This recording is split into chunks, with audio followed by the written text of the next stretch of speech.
आज की क्लास में बात करेंगे बायो से, और आगे जो साइंस की क्लास होगी उसके अंदर फिजिक्स और केमिस्ट्री यानी भौतिक विज्ञान और रासायनिक विज्ञान पूरी की पूरी कंप्लीट करेंगे। और जितने भी क्वेश्चन हैं सारे के सारे मोस्ट इंपॉर्टेंट है। चलो क्लास को शुरू करते हैं। मानव कोशिका में खालिस्तान होते हैं तो 46 गुणसूत्र होते हैं, यानी कि 23 जोड़े गुणसूत्र मानव कोशिका में पाए जाते हैं। 22 जोड़े पुरुष और स्त्री के अंदर समान होते हैं, परंतु 23वां क्रोमोसोम यानी गुणसूत्र होता है उसको सेक्स हार्म क्रोमोसोम कहा जाता है। चलिए बात कर लेते हैं नेक्स्ट क्वेश्चन की। नेक्स्ट क्वेश्चन क्या है, कोशिकांग का नाम क्या है जिसमें प्रकाश संश्लेषण होता है, यानी कि क्लोरोप्लास्ट के अंदर प्रकाश संश्लेषण होता है। पादप व बैक्टीरिया कोशिका का एक भाग जिसके अंदर क्लोरोफिल यानी कि पर्णहरित पाया जाता है, उसी के अंदर प्रकाश संश्लेषण की प्रक्रिया होती है।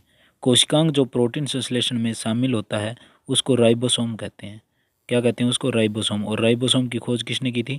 जॉर्ज पैलेड 1953 में की थी। चलिए बात कर लेते हैं अब नेक्स्ट क्वेश्चन की। कोशिका में कौन सा कोशिकांग वायवीय श्वसन द्वारा ऊर्जा के उत्पादन से संबंधित है? तो माइटोकांड्रिया। एचएससी क्लर्क के अंदर पूछा गया क्वेश्चन है, यानी कि सारे के सारे क्वेश्चन आपके एग्जाम प्रीवियस ईयर एग्जाम से रिलेटेड है। माइटोकांड्रिया। माइटोकांड्रिया यह क्या है? कोशिका का एक श्वसन स्थल है जिसे बिजली का घर भी कहा जाता है। और केंद्रक की बात कर लें तो इसकी खोज रॉबर्ट ब्राउन ने की थी। कोशिका का मस्तिष्क हाउस भी कहा जाता है, और यह आरएनए का संश्लेषण करती है। कोशिका विभाजन में भी महत्व रखती है। निम्नलिखित में से किसे पाचन थैली कहा जाता है? यानी कि पाचन थैली किसे कहा जाता है? तो लाइसोसोम को। यानी कि राइट आंसर क्या होगा उसका? ऑप्शन डी, लाइसोसोम को आत्महत्या थैली भी कहा जाता है।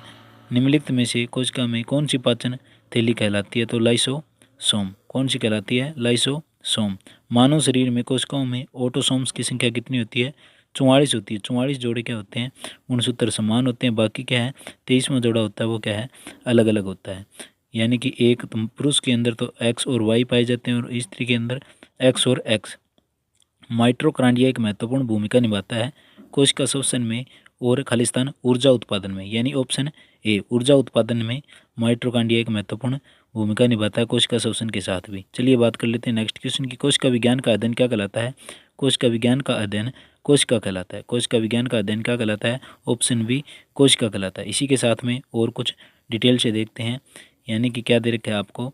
साइटोकोलॉजी। साइटोकोलॉजी को क्या बोलते हैं? कोशिका विज्ञान।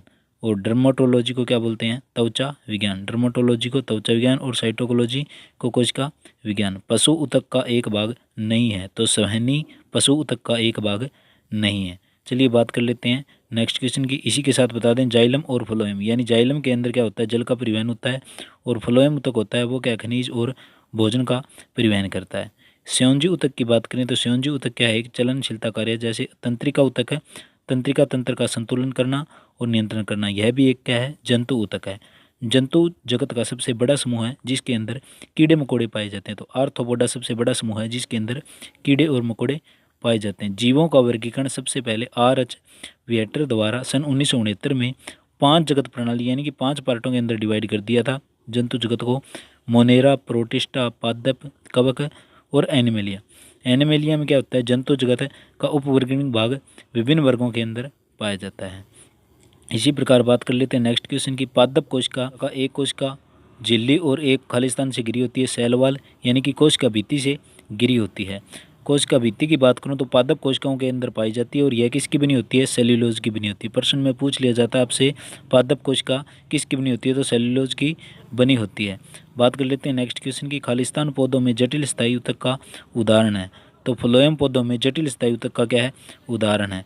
पादप में ऊतक 2 प्रकार के पाए जाते हैं। कौन कौन से? विभाजित ऊतक, जिसके अंदर पौधों में वृद्धि वाले भागों में ऐसे ऊतक पाए जाते हैं जो जीवन भर विभाजित होते रहे यानी कि टूटते रहते हैं, उनको क्या बोलते हैं? विभाजित ऊतक। उदाहरण के तौर पर तने पर फूल और पत्तियां। दूसरा एक स्थायी ऊतक, इसके अंदर क्या है? ऐसे ऊतक होते हैं जो अपनी विभिन्न विभाजन अक्षमता खोकर भी एक निश्चित कार्य करने के लिए स्थायी होते हैं। बात कर लेते हैं नेक्स्ट क्वेश्चन की। पौधों में एक सरल ऊतक का उदाहरण है तो मृदु ऊतक। पौधों में सरल ऊतक का उदाहरण क्या है? मृदु ऊतक। पौधों में स्थायी ऊतक 2 प्रकार के पाए जाते हैं। सरल स्थायी ऊतक होते हैं एक ही प्रकार के ऊतक होते हैं ये, और 3 प्रकार के होते हैं मृदु, स्थूलकण और दृढ़कण। जटिल स्तरायु ऊतक क्या होते हैं? एक से अधिक प्रकार की कोशिकाओं के बने होते हैं। इसके अंदर दो आते हैं, जाइलम और फ्लोएम। जाइलम का मेन कार्य पौधों को जल और फ्लोएम का काम है भोजन का यानी कि खनिज लवण लेकर जाना। मानव कोशिका में खालिस्तान 46 क्रोमोसोम पाए जाते हैं यानी कि 23 जोड़े क्रोमोसोम पाए जाते हैं। एक पादप कोशिका को यांत्रिक संवर्धन और आकार प्रदान कराता है। कौन कराता है? कोशिका भित्ति यानी कि ऑप्शन सी। एक पादप कोशिका को यांत्रिक संवर्धन और आकार प्रदान कराता है कोशिका भित्ति। सारे के सारे क्वेश्चन आपके एग्जाम कॉर्नर से इंपॉर्टेंट है। ये क्लास आपको कम से कम 5 से 7 क्वेश्चन एग्जाम के अंदर एज इट इज़ दे के जाएगी, क्योंकि एचएससी का रूल यही है कि क्वेश्चन को बार बार रिपीट करके पूछती है। दुर्गा शक्ति के अंदर भी इन्हीं से देख लेना आप, कम से कम भी आपके 4 से 5 क्वेश्चन इस क्लास से आपको देखने को जरूर मिलेंगे। जैसे मैं फिजिक्स केमिस्ट्री की क्लास कवर कराऊंगा तब। किसको कोशिका का शक्ति ग्रह कहा जाता है? तो माइटोकॉन्ड्रिया को कोशिका का शक्ति ग्रह या ऊर्जा ग्रह या पावर हाउस माइटोकॉन्ड्रिया को ही बोलते हैं। एटीपी का पूरा नाम क्या है? ऑप्शन ए adenosine triphosphate. Adenosine triphosphate ATP का पूर्ण नाम है। एटीपी को ऊर्जा यानी कि कोशिका के लिए कहा जाता है। एटीपी ऊर्जा को रासायनिक ऊर्जा भंडारित करने की क्षमता रखते हैं। चलिए बात कर लेते हैं नेक्स्ट क्वेश्चन की। निम्नलिखित में से कोशिका की कौन सी अंगिका को कोशिका का पावर हाउस, यानी सेम क्वेश्चन रिपीट हो गया, पावर हाउस बोल दो, ऊर्जा ग्रह बोल दो, बिजली का घर बोल दो, तो माइटोकॉन्ड्रिया। चलिए बात कर लेते हैं अब नेक्स्ट क्वेश्चन की। नेक्स्ट चैप्टर क्या है हमारा? पाचन तंत्र से इंपॉर्टेंट है। पाचन तंत्र भी एग्जाम के अंदर क्वेश्चन 1 या 2 क्वेश्चन तो जरूर बनता है। किस अंग के भीतर पित्ताशय स्थित होता है? यानी कि यकृत यानी कि लीवर। पित्ताशय किसके अंदर होता है? यकृत यानी कि लीवर। मानव शरीर की सबसे बड़ी ग्रंथि यकृत ही है यानी कि लीवर है। और इसके अंदर बता दें मैंने आपको वसा संयोजी कोशिकाएं पाई जाती हैं, वसा होती है, विटामिनों का संचय होता है, और इसके अंदर एक इपेरिन नामक प्रोटीन का निर्माण होता है। और इपेरिन नामक जो प्रोटीन होता है वो रुधिर को जमने से रोकता है, बात करूँ मैं अग्नाशय ग्रंथि की, यकृत के बाद शरीर की सबसे दूसरी बड़ी ग्रंथि कौन सी आएगी? तो अग्नाशय ग्रंथि। अग्नाशय ग्रंथि से ही इंसुलिन नामक हार्मोन स्रावित होता है, जिसका काम क्या होता है? रक्त में शर्करा की मात्रा को निर्धारण करना होता है। और अग्नाशय रस के अंदर 3 एंजाइम पाए जाते हैं। कौन कौन से? एक तो अमाइलेज, लाइपेज और ट्रिप्सिन। अमाइलेज का काम क्या है? स्टार्च को घुलनशील शर्करा में बदलना। एक बार और देख लो, अमाइलेज का काम स्टार्च को घुलनशील शर्करा में बदलना। लाइपेज का काम है इमल्सिफाइड वसाओं को ग्लिसरीन तथा फैटी एसिड में बदलना।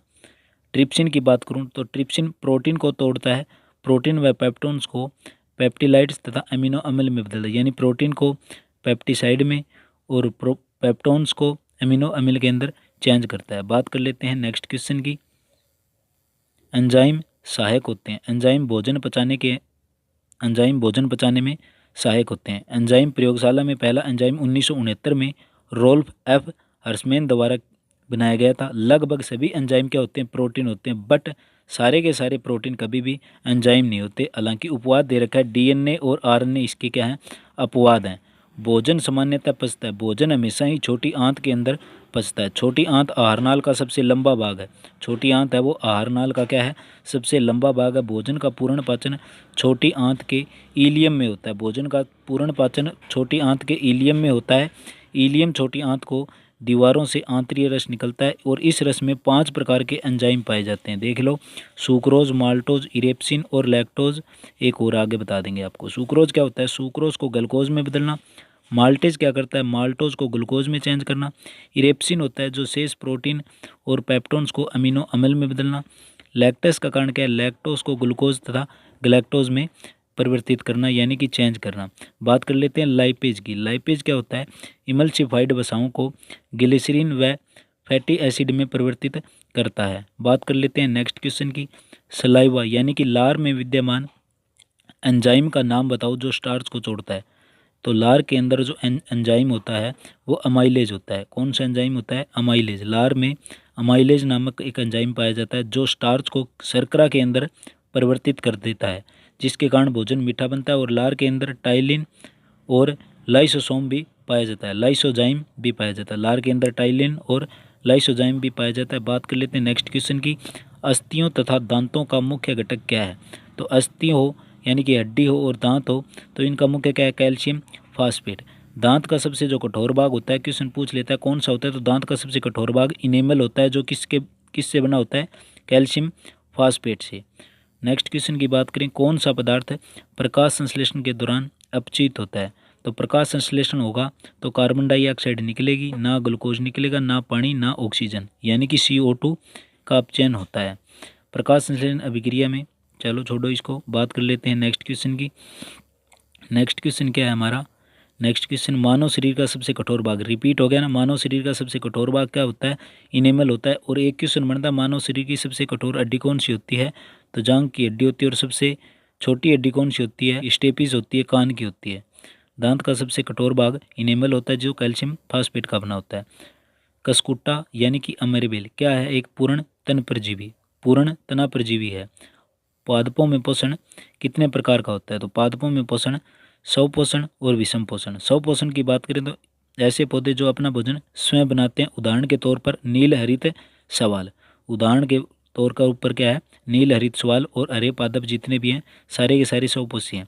बात करें विषम पोषण की, ऐसे जीव जो अपना भोजन का निर्माण स्वयं नहीं बनाते, यानी कि दूसरों के ऊपर डिपेंड होते हैं। और ये भी 3 कैटेगरी के अंदर होते हैं, परजीवी और मृतोपजीवी, एक और है। परजीवी पादप की बात करें तो दूसरे जीवित प्राणियों से भोजन ग्रहण करता है, यानी इनका काम क्या है? जो दूसरे जीवित प्राणी होते हैं उनसे भोजन ग्रहण करते हैं। उदाहरण के तौर पर कसकुट्टा, बिस्कुटम, लॉरेंस इत्यादि। मृतोपजीवी की बात करूं, मृतोपजीवी क्या होते हैं? गले सड़े पदार्थों से भोजन प्राप्त करने वाले पादप, उनको क्या बोलते हैं? मृतोपजीवी। उदाहरण के तौर पर कवक और जीवाणु। तीसरी कैटेगरी क्या है? कीटभक्षी की है, जो दूसरे जीवों को खाकर अपना पेट भरने वाले होते हैं, जैसे घटपर्णी पादप, ड्रोसेरा इत्यादि। सुस्वाद खाद्य पदार्थ देखकर मुंह में पानी आता है, तो यह एक तरल वास्तव में क्या है? यह एक हार्मोन के कारण होता है, हार्मोन के कारण होता है। सुस्वाद भोजन देकर मुंह में पानी आने का कारण लार का स्रावित होना, यानी कि लार का स्रावित होना और लार ग्रंथियों से स्रावित होने वाला ये एक है हार्मोन है। लार में 2 एंजाइम पाए जाते हैं जो आपको बताए थे, एक तो अमाइलेज और एक लाइसोजाइम। बात कर लेते हैं नेक्स्ट क्वेश्चन की। प्रश्न नंबर 10, लार में निम्न में से कौन सा एंजाइम पाया जाता है? तो टाइलिन एंजाइम पाया जाता है। पीलिया किसके संक्रमण के कारण होता है? तो पीलिया का असर यकृत यानी कि लीवर के ऊपर इफेक्ट पड़ता है। यकृत पीलिया का रोग है और इसमें त्वचा और आंखों का पीला पड़ने का रोग होता है और यह रंग पित्त रंजकों से अधिक संचित होने लगता है। बात कर लेते हैं नेक्स्ट क्वेश्चन की, निम्नलिखित में से कोई पाचक किण्वक एंजाइम नहीं होता, तो कौन सा नहीं होता? देख लेते हैं। पाचक एंजाइम नहीं होता तो इसका क्या है? पित्तरस। पित्त की बात करूं तो यह पीले रंग का अक्षारीय द्रव होता है जिसका पीएच मान 8.6 होता है और पित्त के अंदर कोई भी एंजाइम नहीं पाया जाता। और पित्त का काम क्या है? वसा के पाचन में कार्य करता है, वसा के पाचन में कार्य करता है। बात कर लेते हैं नेक्स्ट क्वेश्चन की, छोटी आंत में विल्ली का सबसे महत्वपूर्ण कार्य क्या है? तो छोटी आंत में विल्ली का महत्वपूर्ण कार्य क्या है? पचे हुए भोजन को, यानी ऑप्शन सी, पचे हुए भोजन को अवशोषित करने के लिए अभिवर्धित सतह क्षेत्रफल प्रदान करना। बात कर लेते हैं नेक्स्ट क्वेश्चन की, मानव में भोजन का पाचन कहाँ से शुरू होता है? तो मानव में भोजन का पाचन मुंह से शुरू होता है। मानव में भोजन का पाचन मुंह से शुरू होता है। और कार्बोहाइड्रेट का पाचन पूछ ले तो मुख गुहा से शुरू होता है। और प्रोटीन का पाचन पूछ ले तो अमाशय से शुरू होता है। प्रोटीन का पाचन अमाशय से, कार्बोहाइड्रेट का मुख गुहा से और मानव में भोजन का पाचन मुख से। मानव आहार नाल की लंबाई कितने मीटर है? तो इस क्वेश्चन का राइट आंसर होगा आपका ऑप्शन बी, मानव आहार की नाल की लंबाई 9 मीटर है। कितने मीटर है? 9 मीटर है। बात कर लेते हैं, आहार नाल को 2 भागों में बांटा गया। एक तो मानव पाचन तंत्र को 2 भागों में बांटा गया, आहार नाल और सहायक ग्रंथियाँ। आहार नाल सबसे बड़ा भाग होता है जिसके अंदर 7 अंग कार्य करते हैं। बारी आती है नेक्स्ट क्वेश्चन की, ग्लाइकोलाइसिस शब्द के अंदर यूनानी शब्द ग्लाइकोस का अर्थ क्या है? तो ग्लाइकोस का अर्थ क्या है? शर्करा। ग्लाइकोस का अर्थ क्या है? शर्करा। बात कर लेते हैं ग्लाइकोसिस की, तो शर्करा को तोड़ने की एक प्रक्रिया होती है जिसके अंदर शर्करा को विखंडित यानी कि अलग अलग बांट दिया जाता है। बात कर लेते हैं नेक्स्ट क्वेश्चन की, मानव पाचन तंत्र में खालिस्तान को आमतौर पर भोजन पाइप के नाम से भी जाना जाता है। तो गर्श नली को आमतौर पर भोजन पाइप के नाम से भी जाना जाता है मानव पाचन तंत्र में। बात कर लेते हैं नेक्स्ट क्वेश्चन की, कार्बनिक भोजन क्या है? तो कार्बनिक भोजन वो होता है है ऑप्शन बी, रासायनिक सहायता के बिन उगाया और उत्पादन किया हुआ भोजन को क्या बोलते हैं? कार्बनिक यानी कि ऑर्गेनिक भोजन, यानी कि इसके अंदर कोई भी रसायन का उपयोग नहीं किया गया है। बात कर लेते हैं नेक्स्ट क्वेश्चन की। मानव प्राणी में पाचन मुंह में आरंभ कहाँ से होता है और समाप्त कहाँ पर होता है? यानी कि शुरू तो मुंह से होता है और समाप्त छोटी आंत में होता है। क्वेश्चन नंबर 20, अधिक मात्रा में शराब का सेवन करने वाले व्यक्ति की मौत किस कारण हो जाती है? तो सिरोसिस, यानी ऑप्शन डी, सिरोसिस के कारण अधिक शराब पीने वाले व्यक्ति की मृत्यु हो जाती है। दांतों के उचित निर्माण के लिए क्या जरूरी है? दांतों के उचित निर्माण की बात करूं तो फ्लोरीन, और रक्त के लिए लोहा की आवश्यकता होती है। रक्त के लिए लोहे की आवश्यकता, दांतों के उचित निर्माण के लिए फ्लोरीन की आवश्यकता होती है, ऑप्शन डी। बात कर लेते हैं नेक्स्ट क्वेश्चन की। क्वेश्चन नंबर 22, भोजन का पाचन कहाँ पर पूर्ण होता है? तो शुरू तो मुंह से होता है और कहाँ पर खत्म होता है? छोटी आंत में। भोजन का पाचन कहाँ पर पूर्ण होता है? छोटी आंत में। रिपीटेड क्वेश्चन है क्योंकि एचएससी बार बार क्वेश्चन को क्या करती है? रिपीट करती है। एक क्वेश्चन को कम से कम भी 10 से 12 बार अब हर आने वाले एग्जाम के अंदर पूछती रहती है। क्वेश्चन नंबर 24, जंतुओं के दांतों व अस्थियों में मुख्यतः कौन सा रासायनिक पाया जाता है? तो कैल्शियम फास्फेट, क्योंकि कैल्शियम फास्फेट कठोर होता है, तो दांत का इनेमल पार्ट होता है, दांत का सबसे कठोर भाग इनेमल होता है, वो कैल्शियम फास्फेट का ही बना होता है। क्वेश्चन नंबर 25, शाकाहारियों में कौन सा अंग जीवाणुओं की सहायता से स्टार्च का पाचन करता है? तो स्टार्च का पाचन, ऑप्शन डी, सिकेम। शाकाहारियों में सिकेम नाम का अंग होता है जो जीवाणुओं की सहायता से स्टार्च का पाचन करता है। बात कर लेते हैं इसकी नेक्स्ट क्वेश्चन की। वह ग्रंथि जो इंसुलिन हार्मोन को स्रावित करती है, तो अग्नाशय ग्रंथि से सबसे पहले ही बताया था, अग्नाशय ग्रंथि से इंसुलिन नामक हार्मोन स्रावित होता है। यकृत यानी कि लीवर की बात करें तो मानव शरीर की सबसे बड़ी ग्रंथि यकृत यानी कि लीवर, और सबसे बड़ा अंग यकृत के अंदर वसा संयोजी कोशिकाएं पाई जाती हैं। यकृत में वसा घुलनशील विटामिनों का संचय होता है और इसके अंदर एप्रिन नामक एक प्रोटीन का निर्माण भी होता है, और जो एप्रिन नामक प्रोटीन होता है वो रुधिर को जमने से रोकता है। बात कर लेते हैं अग्नाशय ग्रंथि की। यकृत के बाद में शरीर की सबसे दूसरी बड़ी ग्रंथि पूछ ले तो अग्नाशय ग्रंथि। अग्नाशय ग्रंथि से इंसुलिन नामक हार्मोन स्रावित होता है और यह रक्त में शर्करा की मात्रा को क्या करता है? नियंत्रित कंट्रोल करता है। अग्नाशय रस के अंदर 3 एंजाइम पाए जाते हैं, बताए थे आपको, अमाइलेज, लाइपेज और ट्रिप्सिन। अमाइलेज का काम स्टार्च को घुलनशील शर्करा में बदलना, लाइपेज का काम इमल्सीसाइड वसाओं को ग्लिसरीन तथा फैटी एसिड के अंदर बदलना, ट्रिप्सिन की बात करूं तो प्रोटीन व पेप्टोन्स को पॉलीपेप्टाइड्स और अमीनो अम्ल में चेंज करना है। चलिए अब बात कर लेते हैं श्वसन तंत्र की, यानी कि श्वसन तंत्र से भी क्वेश्चन पूछता है एग्जाम में। मैं इस क्लास के अंदर सारी की सारी बायो कंप्लीट करवा दूंगा, यानी कि जीव विज्ञान पूरी की पूरी कंप्लीट कराऊंगा, साथ में बोटनी भी कंप्लीट कराऊंगा भी।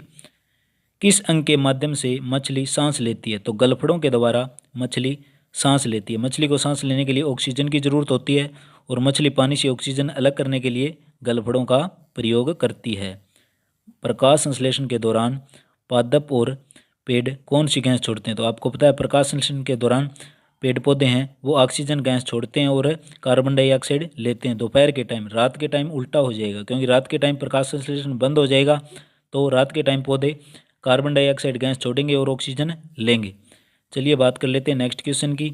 उभयचरों में श्वसन की विधि होती है, तो उपरोक्त सभी, यानी मुख में भी, फुसफुस में भी, त्वक में भी। चलिए बात कर लेते हैं नेक्स्ट क्वेश्चन की। प्रकाश संश्लेषण मुख्य रूप से किसका कार्य है? तो प्रकाश संश्लेषण में पत्तों का कार्य, यानी कि ऑप्शन है ए। चलिए बात कर लेते हैं थोड़ी डिटेल में। प्रकाश संश्लेषण प्रक्रिया के लिए क्लोरोफिल की, यानी कि पर्णहरित की आवश्यकता होती है, और पौधों में क्लोरोफिल पत्तियों में ही पाया जाता है। पौधों में क्लोरोफिल पत्तियों के अंदर ही पाया जाता है। सामान्यतः श्वसन दर कितनी होती है? तो 18 से 22 प्रति मिनट, यानी कि ऑप्शन है सी। बात कर लेते हैं नेक्स्ट। खालिस्तान उच्च स्तरीय पौधों में वायवीय श्वसन का स्थान क्या है? तो माइट्रोकांडिया उच्च स्तरीय पौधों में वायवीय श्वसन का स्थान है। बात कर लेते हैं नेक्स्ट क्वेश्चन की। एनारोबिक श्वसन की अनुपस्थिति में खालिस्तान होता है। एनारोबिक श्वसन की किसकी उपस्थिति में होता है? तो ऑक्सीजन की उपस्थिति में, यानी कि अवायवीय श्वसन और वायवीय श्वसन दो होते हैं। ऑक्सीजन की अनुपस्थिति होगी तो उसके अंदर अवायवीय श्वसन होगा, जिसके अंदर ऑक्सीजन की उपस्थिति होगी वो उसके अंदर वायवीय श्वसन होगा। श्वसन के दौरान हम वातावरण से ऑक्सीजन गैस लेते हैं, खालिस्तान गैस लेते हैं तो ऑक्सीजन गैस लेते हैं। बात कर लेते हैं नेक्स्ट क्वेश्चन की। शीत कक्ष में रखने के कारण फल ज़्यादा समय तक ताज़े रहते हैं क्योंकि श्वसन की दर में कमी होती है। ऑप्शन सी, श्वसन की दर में कमी होती है। तापमान में जब कमी होगी तो श्वसन दर की कमी ऑटोमेटिक हो जाएगी, जिससे फल खराब नहीं होंगे। बात कर लेते हैं अब नेक्स्ट क्वेश्चन की। चैप्टर है हमारा परिसंचरण तंत्र। क्वेश्चन नंबर 1, मानव शरीर में निम्न में से कौन सा ल्यूकेमिया से प्रभावित होता है? यानी कि ऑप्शन है इसका राइट आंसर है रक्त। कौन सा राइट आंसर है? ऑप्शन है ए, रक्त। इस रोग को क्या बोलते हैं? हम कैंसर भी बोलते हैं। इस रोग को रक्त का कैंसर भी कहा जाता है।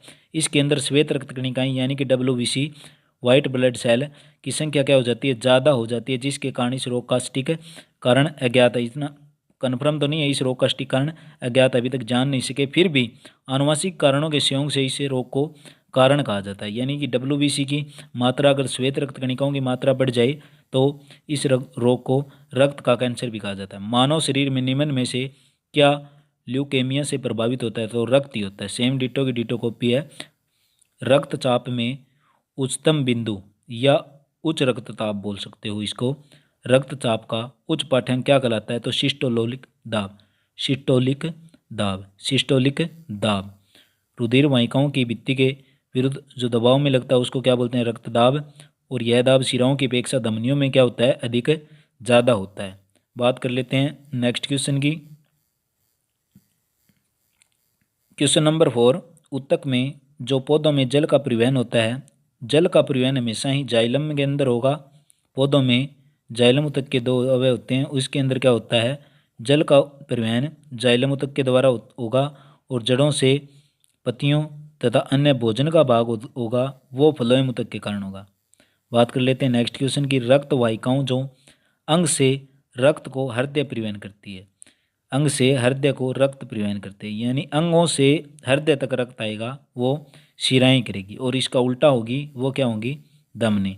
धमनी की बता दें, ये हृदय से रक्त को ले जाती है और शरीर के अनेक भागों में पहुंचाती हैं। और इसके अंदर मोटी भी होती हैं, ये इनकी दीवारें मोटी होती हैं और इनके अंदर शुद्ध रक्त होता है। बट शिराओं के अंदर अशुद्ध रक्त होता है, ये अंगों से रक्त ले जाकर हृदय को पहुंचाती हैं।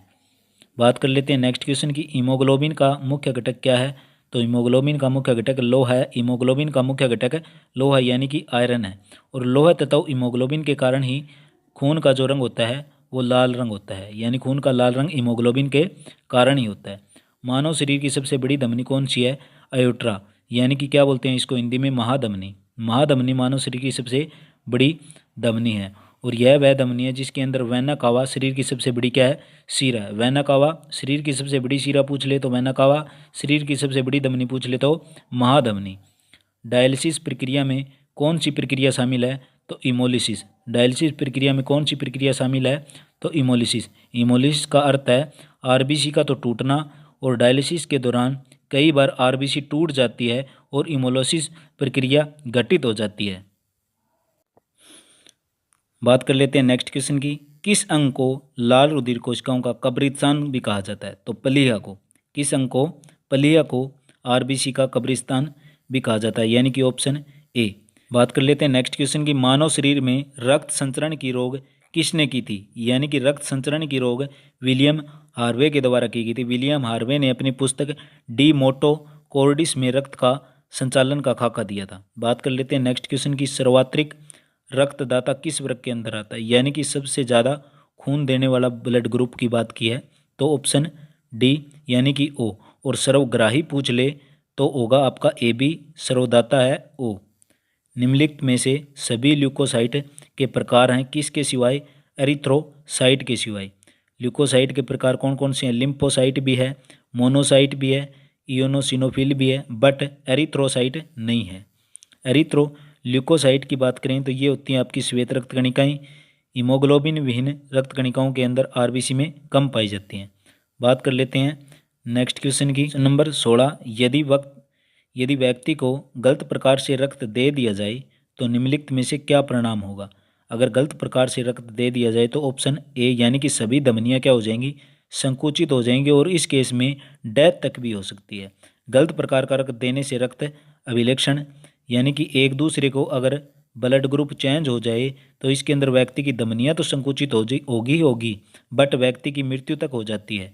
निम्नलिखित में से कौन सा पदार्थ मानव रक्त के प्रभाजन से प्राप्त होता है? तो एंटीवेनोम सीरम। Option A.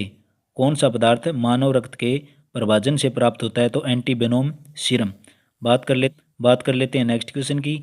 अर्कता यानी कि एनीमिया निम्नलिखित में से किसका सांद्र कम हो जाता है? तो खून का सांद्र कम हो जाता है यानी कि हीमोग्लोबिन की मात्रा कम हो जाती है अगर एनीमिया की दिक्कत हो तो। आरबीसी या हीमोग्लोबिन की कमी के कारण यह रोग अर्कता या एनीमिया है। और इसकी कमी पूरी करने के लिए यानी कि एनीमिया की कमी से जो जूझ रहे व्यक्ति होते हैं उनको केला और शहद का सेवन करना बहुत जरूरी है। बात कर लेते हैं नेक्स्ट क्वेश्चन की। न्यूक्लियस सहित आरबीसी पाई जाती है तो शतुम्रक के अंदर भी, मेंढक के अंदर भी और ऊंट के अंदर भी यानी कि ऑप्शन डी उपरोक्त सभी। स्तनधारियों की बात कर लें तो इनकी आरबीसी में केंद्रक का जो अभाव होता है, परंतु ऊंट एक ऐसा स्तनधारी है जिसकी आरबीसी के अंदर केंद्रक पाया जाता है, परंतु पक्षी और उभयचरियों के अंदर आरबीसी में केंद्रक पाया जाता है। बात कर लेते हैं नेक्स्ट क्वेश्चन की। एकल परिसंचरण हृदय क्या होता है? एकल परिसंचरण हृदय क्या होता है? तो इस क्वेश्चन का राइट आंसर क्या होगा? आपका ऑप्शन है डी ओनली, केवल मछलियों के अंदर। बात कर लेते हैं मछलियों की डिटेल के बारे में। मछली के अंदर हृदय के अंदर केवल 2 कोष्ठक होते हैं, यहीं से रुधिर कलोम में भेजा जाता है जहां यह ऑक्सीजनित होता है और सीधा शरीर के अंदर भेज दिया जाता है। इस तरह मछलियों में शरीर केवल एक चक्कर में एक ही बार रुधिर हृदय तक जाता है, इसलिए इसको क्या बोलते हैं? एकल परिसंचरण तंत्र। एक औसत व्यक्ति के शरीर में रक्त की मात्रा कितनी लीटर होती है? तो 5 से 6 लीटर व्यक्ति के अंदर रक्त की मात्रा होती है। और रक्त की बात करूं तो रक्त का अक्सारीय तरल का होता है, पानी से भी क्या है? भारी है। शरीर की धमनियों में और वयस्कों के अंदर बात कर लें 5 से 6 लीटर रक्त पाया जाता है, परंतु स्त्रियों में रक्त की मात्रा 20 से 25% वयस्कों से कम होती है, 20 से 25% कम होती है। कौन सी रक्त वाहिनी फेफड़ों से हृदय तक रक्त पहुंचाती है? तो कौन सी है? पल्मोनरी शिरा यानी ऑप्शन ए पल्मोनरी धमनी। नेक्स्ट क्वेश्चन की। निम्नलिखित में से किसके द्वारा यूरिया का परिवहन होता है? तो ऑप्शन डी पट्टिकण के द्वारा यूरिया का परिवहन होता है। बात करें प्लाज्मा की, मोस्ट इंपॉर्टेंट क्वेश्चन है। रक्त का 55% भाग होता है वो हल्के पीले रंग का होता है और यह रक्त में घुले हुए पदार्थ जैसे हार्मोन, अमीनो एसिड, यूरिया इत्यादि को पूरे शरीर के अंदर परिवहन करवाता है। लाल रक्त कोशिकाओं की जीवन अवधि 120 दिन होती है। यहीं पर मैं बात करूं श्वेत रक्त कणिकाओं की तो 3 से 5 दिन तक की होती है यानी कि WBC की। लाल रक्त कणिकाओं को एरिथ्रोसाइट भी कहा जाता है और इसके अंदर प्रोटीन रंजक भी पाया जाता है हीमोग्लोबिन के अंदर। इनका रंग लाल होता है और इनका जीवन काल 120 दिन होता है। लाल रक्त कोशिकाओं में हीमोग्लोबिन के निर्माण के लिए निम्नलिखित में से एक पदार्थ की आवश्यकता होती है, उस पदार्थ को क्या कहते हैं? लौह तत्व। ऑप्शन ए हीमोग्लोबिन एक प्रोटीन ग्लोबिन 96% जिसके अंदर और रंजक हीम होती है वो 4% से बना होता है। हीम अणु के केंद्र में लोहा होता है जो ऑक्सीजन के संयोजन और वियोजन से मिलता है, यानी संयोजन और वियोजन अभिक्रिया केमिस्ट्री की क्लास होगी हमारी, नेक्स्ट क्लास होगी रसायन विज्ञान के अंदर, उसके अंदर संयोजन और वियोजन को बिल्कुल बारीकी से करेंगे। बात कर लेते हैं अब नेक्स्ट क्वेश्चन की। रक्त में मौजूद होती हैं तो रक्त के अंदर लाल रक्त कोशिकाएं पाई जाती हैं यानी ऑप्शन सी। एक मेंढक के दिल में कितने कक्ष होते हैं? तो मेंढक के अंदर 3 कक्ष होते हैं, मनुष्य के अंदर 4 होते हैं, मछली के अंदर 2 होते हैं। मेंढक के दिल के अंदर कितने कक्ष होते हैं? तो 3। मेंढक के दिल में 3 कक्ष होते हैं, 2 एट्रियम और 1 वेंट्रिकल। तिलचट्टे के खून का रंग क्या होता है? तिलचट्टे के खून का रंग बिल्कुल सफ़ेद होता है। तिलचट्टा बोल दो या कोकरेच बोल दो, इसके रक्त का रंग सफ़ेद होता है और ऐसा रक्त में सफ़ेद होगा तो हमें पता है हीमोग्लोबिन की मात्रा क्या होगी? बिल्कुल कम होगी। किस ब्लड ग्रुप को सार्वभौमिक दाता या सर्वदाता? तो राइट आंसर होगा ऑप्शन सी यानी कि ओ। सर्वग्राही की बात करें तो ए बी। बात कर लेते हैं नेक्स्ट क्वेश्चन की। इंसुलिन सामान्य ब्लड शुगर मात्रा खालिस्तान को बनाए रखने में सहायक है तो 80 से 120 मिलीग्राम इंसुलिन की ब्लड शुगर की मात्रा बनाए रखने में सहायता करता है। निम्नलिखित में से कौन सी धातु को हीमोग्लोबिन का सर्वाधिक जरूरी संगठक माना जाता है? तो लोहे को हीमोग्लोबिन का सबसे अधिक जरूरी संगठक माना जाता है। मानव रक्त में कोलेस्ट्रॉल का सामान्य स्तर क्या होता है? तो 180 से लेकर 200 मिलीग्राम परसेंट तक मानव रक्त में कोलेस्ट्रॉल का सामान्य स्तर होता है। बात कर लेते हैं नेक्स्ट क्वेश्चन की। निम्नलिखित में से कौन सी बड़ी रक्तवाहिनी रुधिर को हृदय से दूर लेकर जाती है? यानी कि जो रक्तवाहिनी है वो हृदय से खून को दूर ले के जाएगी, यानी अंगों तक। तो बताया था पिछले क्वेश्चन में धमनी होती हैं, शिराएं इसकी उल्टी होती हैं, वो अंगों से खून लेकर हृदय तक पहुंचाती है। और उनके अंदर, शिराओं के अंदर अशुद्ध रक्त होता है, धमनी के अंदर शुद्ध रक्त होता है। और धमनियों की जो दीवारें होती हैं वो मोटी होती हैं, और जो शिराओं की दीवारें होती हैं वो क्या होती है? पतली होती है। बात कर लेते हैं नेक्स्ट क्वेश्चन की। बायोसेंसर का इस्तेमाल क्या मापने के लिए किया जाता है? तो बायोसेंसर का इस्तेमाल रक्त शर्करा स्तर को मापने के लिए किया जाता है। रक्त शर्करा स्तर को मापने के लिए बायोसेंसर का इस्तेमाल किया जाता है। बात कर लेते हैं नेक्स्ट क्वेश्चन की। क्वेश्चन नंबर 35, उच्च रक्तचाप किसे कहते हैं? तो रक्तचाप के अंदर बढ़ाव यानी कि इंक्रीजिंग हो गई कुछ है तो उसे बोलेंगे उच्च रक्तचाप बोलेंगे। चाप या रुधिर दाब को सबसे पहले एस हेल्स ने 1733 ईस्वी में घोड़े के शरीर में मापा था। रक्तचाप का सामान्य से अधिक बढ़ना यानी कि 150/90 हो जाना, इसे बोलते हैं हम उच्च रक्तचाप। लगातार उच्च रक्तचाप यानी कि बढ़े तो हाइपरटेंशन नामक रोग हो जाता है, जिसकी कमी के रक्त की धमनियां फट भी जाती है और रक्त का स्त्राव भी होने लगता है, जिससे मस्तिष्क को उचित मात्रा में पोषण नहीं मिलता और दिमाग सामान्य रूप से काम करना बंद कर देता है। और हाइपोटेंशन के कारण हार्ट स्ट्रोक भी हो सकता है, हृदयाघात हो सकता है। प्रोटीन जो रक्त को थक्का जमने के लिए उत्तरदायी है, प्रोटीन जो रक्त को थक्का जमने में उत्तरदायी है, क्या है? फिर भी नियोजन यानी ऑप्शन ए। बात कर लेते हैं, रक्त में एक प्रोटीन फाइब्रिनोजन उपस्थित होता है जो रक्त का थक्का जमने के लिए कई चरण तक होता है। ए की बात करूँ मैं, रुधिर के वायु के संपर्क में आने से थ्रोम्बोसाइट टूट जाता है और इससे रासायनिक पदार्थ होता है वो मुक्त हो जाता है। बात कर लेते हैं नेक्स्ट क्वेश्चन की। हृदय ऊतकों के लिए निम्नलिखित सतरों से बना होता है, तो किससे बना होता है? एक्टोकार्डियम से बना होता है। बात कर लेते हैं नेक्स्ट क्वेश्चन की। कोशिकाएं जो रक्त के जमने की प्रक्रिया में सहायता प्रदान करती हैं उनको क्या बोलते हैं? ऑप्शन है सी, थ्रोम्बोसाइट। रक्त के जमने की प्रक्रिया में मदद करती हैं थ्रोम्बोसाइट। बात कर लेते हैं नेक्स्ट क्वेश्चन की। सरोदाता, फिर आगे रिपीट क्वेश्चन है, मैं बोल रहा हूँ बार बार, HSC क्वेश्चन रिपीट कर देती है। ऑप्शन सी यानी कि ओ, सर्वग्राही होगा आपका ए बी। रक्त समूह है ओ सर्वदाता होता है और सार्वभौमिक ए बी होता है। बात कर लेते हैं नेक्स्ट क्वेश्चन की। इससे पहले रक्त समूह की खोजकर्ता किसने की थी? कार्ल लैंडस्टीनर ने 1900 में की थी। रक्त समूह की खोज कार्ल लैंडस्टीनर ने की थी। मानव रक्त में बड़ी मात्रा में मौजूद शर्करा होती है, किसके अंदर पाई जाती है? तो ग्लूकोज के अंदर। किसके अंदर है? ग्लूकोज के अंदर। बात कर लेते हैं नेक्स्ट क्वेश्चन की। नेक्स्ट क्वेश्चन हमारा होगा 18 चैप्टर उत्सर्जन तंत्र से। उत्सर्जन तंत्र से भी एग्जामिनर 1 या 2 क्वेश्चन हर बार एग्जाम के अंदर पूछता है। बात कर लेते हैं, प्रकाश संश्लेषण की क्रिया के दौरान पेड़ और पौधों की कौन सी गैसें बाहर निकलती है? यानी प्रकाश संश्लेषण होगा तो पौधों से ऑक्सीजन गैस बाहर निकलेगी और कार्बन डाइऑक्साइड को पौधे ग्रहण करेंगे। बात कर लेते हैं नेक्स्ट क्वेश्चन की। कौन सा प्रकाश संश्लेषण के लिए जरूरी नहीं है? तो कार्बन डाइऑक्साइड तो जरूरी है, क्लोरोफिल का होना भी जरूरी है, सूर्य का प्रकाश भी होना जरूरी है प्रकाश संश्लेषण के लिए, ऑक्सीजन का जरूरी होना कोई जरूरी नहीं है। मानव में वृक्क यानी कि गुर्दे की इकाई क्या है? वृक्काणु है। मानव में वृक्क की निस्पंदन इकाई क्या है? तो वृक्काणु है, ऑप्शन डी। बात कर लेते हैं नेक्स्ट क्वेश्चन की। मानव में मुख्य नाइट्रोजनी अपशिष्ट क्या है? तो इसका राइट आंसर होगा आपका ऑप्शन डी, अमोनिया। जंतुओं में अमोनिया एक नाइट्रोजन अपशिष्ट है। अमोनिया का निराविष्पीकरण अनिवार्य यानी कि जरूरी है। स्तनधारी उदाहरण दे इसके आपके मनुष्य। अमोनिया को क्या करता है? यूरिया में परिवर्तित करके शरीर से बाहर निकाल देते हैं। वनस्पति के द्वारा शोषण किया गया अतिरिक्त जल ज़्यादातर इसके द्वारा हवा में विलीन होता है। तो इसका राइट आंसर होगा आपका ऑप्शन बी, पत्ते की निचली सतह।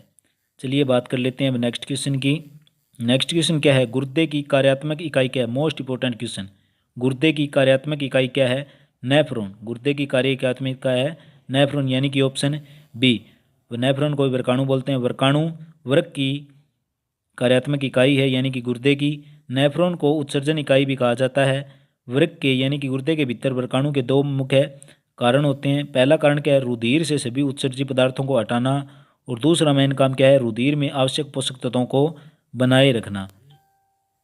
बात कर लेते हैं नेक्स्ट क्वेश्चन की। निम्नलिखित अंगों में से प्रत्येक मूत्र प्रणाली का एक हिस्सा है सिवाय किसके, मलाशय के। किसके, मलाशय के।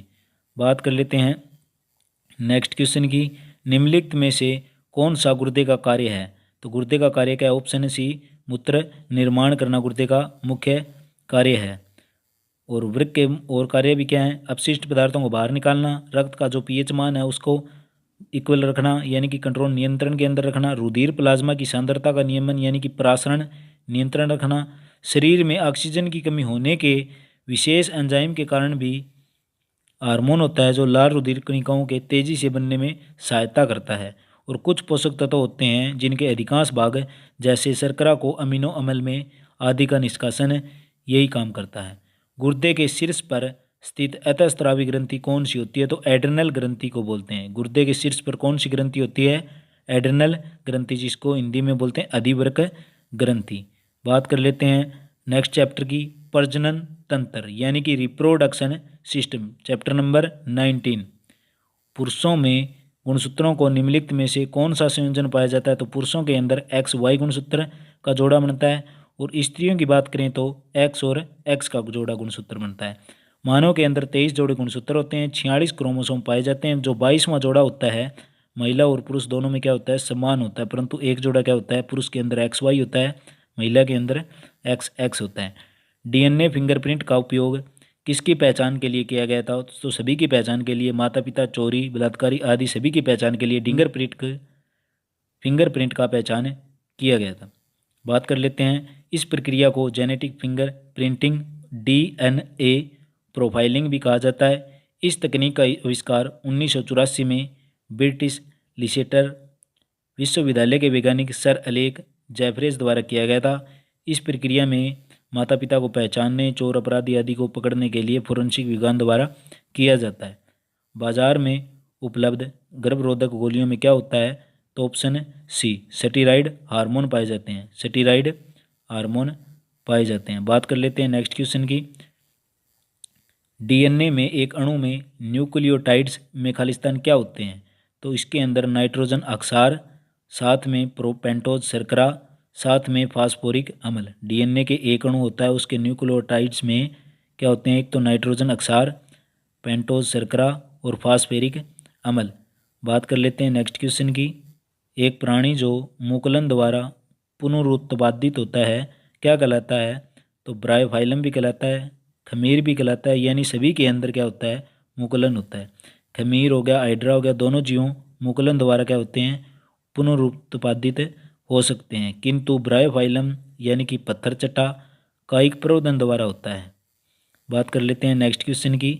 निम्नलिखित में से एक को 12 वर्ष से कम आयु वाले बच्चे की प्रमुख चिकित्सीय लक्षण के रूप में एड्स परिभाषित प्रकरण में शामिल नहीं किया गया था, तो इसकी उम्र क्या थी, 1 माह से अधिक लगातार कफ के होने से पहचान हुई। बात कर लेते हैं नेक्स्ट क्वेश्चन की।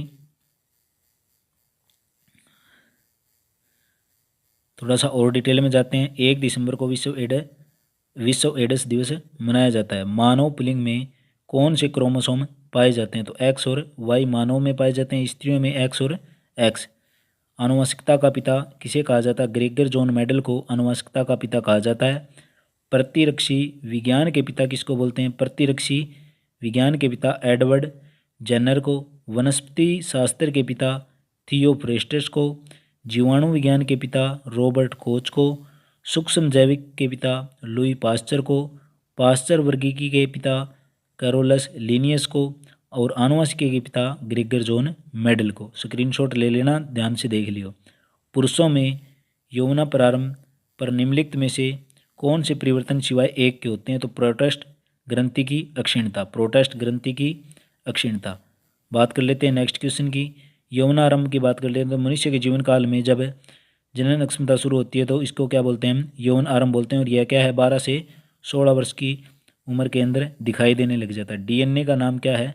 डीऑक्सी राइबो न्यूक्लिक एसिड या अम्ल बोल सकते हो। Deoxy ribo nucleic acid, option है बी।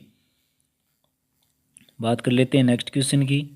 गुणसूत्र एक भाग है। गुणसूत्र किसका भाग है? डीएनए का ही एक पार्ट है। नेक्स्ट क्वेश्चन क्या कहता है? निम्नलिखित में से निषेचन किस में होता है? तो ऑप्शन सी फैलोपियन ट्यूब में निषेचन होता है। बात कर लेते हैं नेक्स्ट क्वेश्चन की। एड्स का पूरा नाम क्या है? Most important question. एड्स का पूरा नाम क्या है? ऑप्शन ए acquired immuno deficiency syndrome. Acquired immuno deficiency syndrome. बात कर लेते हैं नेक्स्ट क्वेश्चन की। एड्स दिवस 1 दिसंबर को मनाया जाता है। नेक्स्ट चैप्टर के अंदर बात करेंगे हम नियंत्रण व समन्वय, कंट्रोल एंड कोऑर्डिनेशन से महत्वपूर्ण चैप्टर है। चलिए क्वेश्चन को शुरू करते हैं। मानव मस्तिष्क का सबसे बड़ा भाग क्या है? तो ऑप्शन सी सेरिब्रम। मानव मस्तिष्क का सबसे बड़ा भाग सेरिब्रम है। सेरिब्रम को ही प्रमस्तिष्क भी कहा जाता है। यह मानव मस्तिष्क का 2/3 भाग होता है, जिसके अंदर बुद्धि तथा चतुराई का केंद्र है।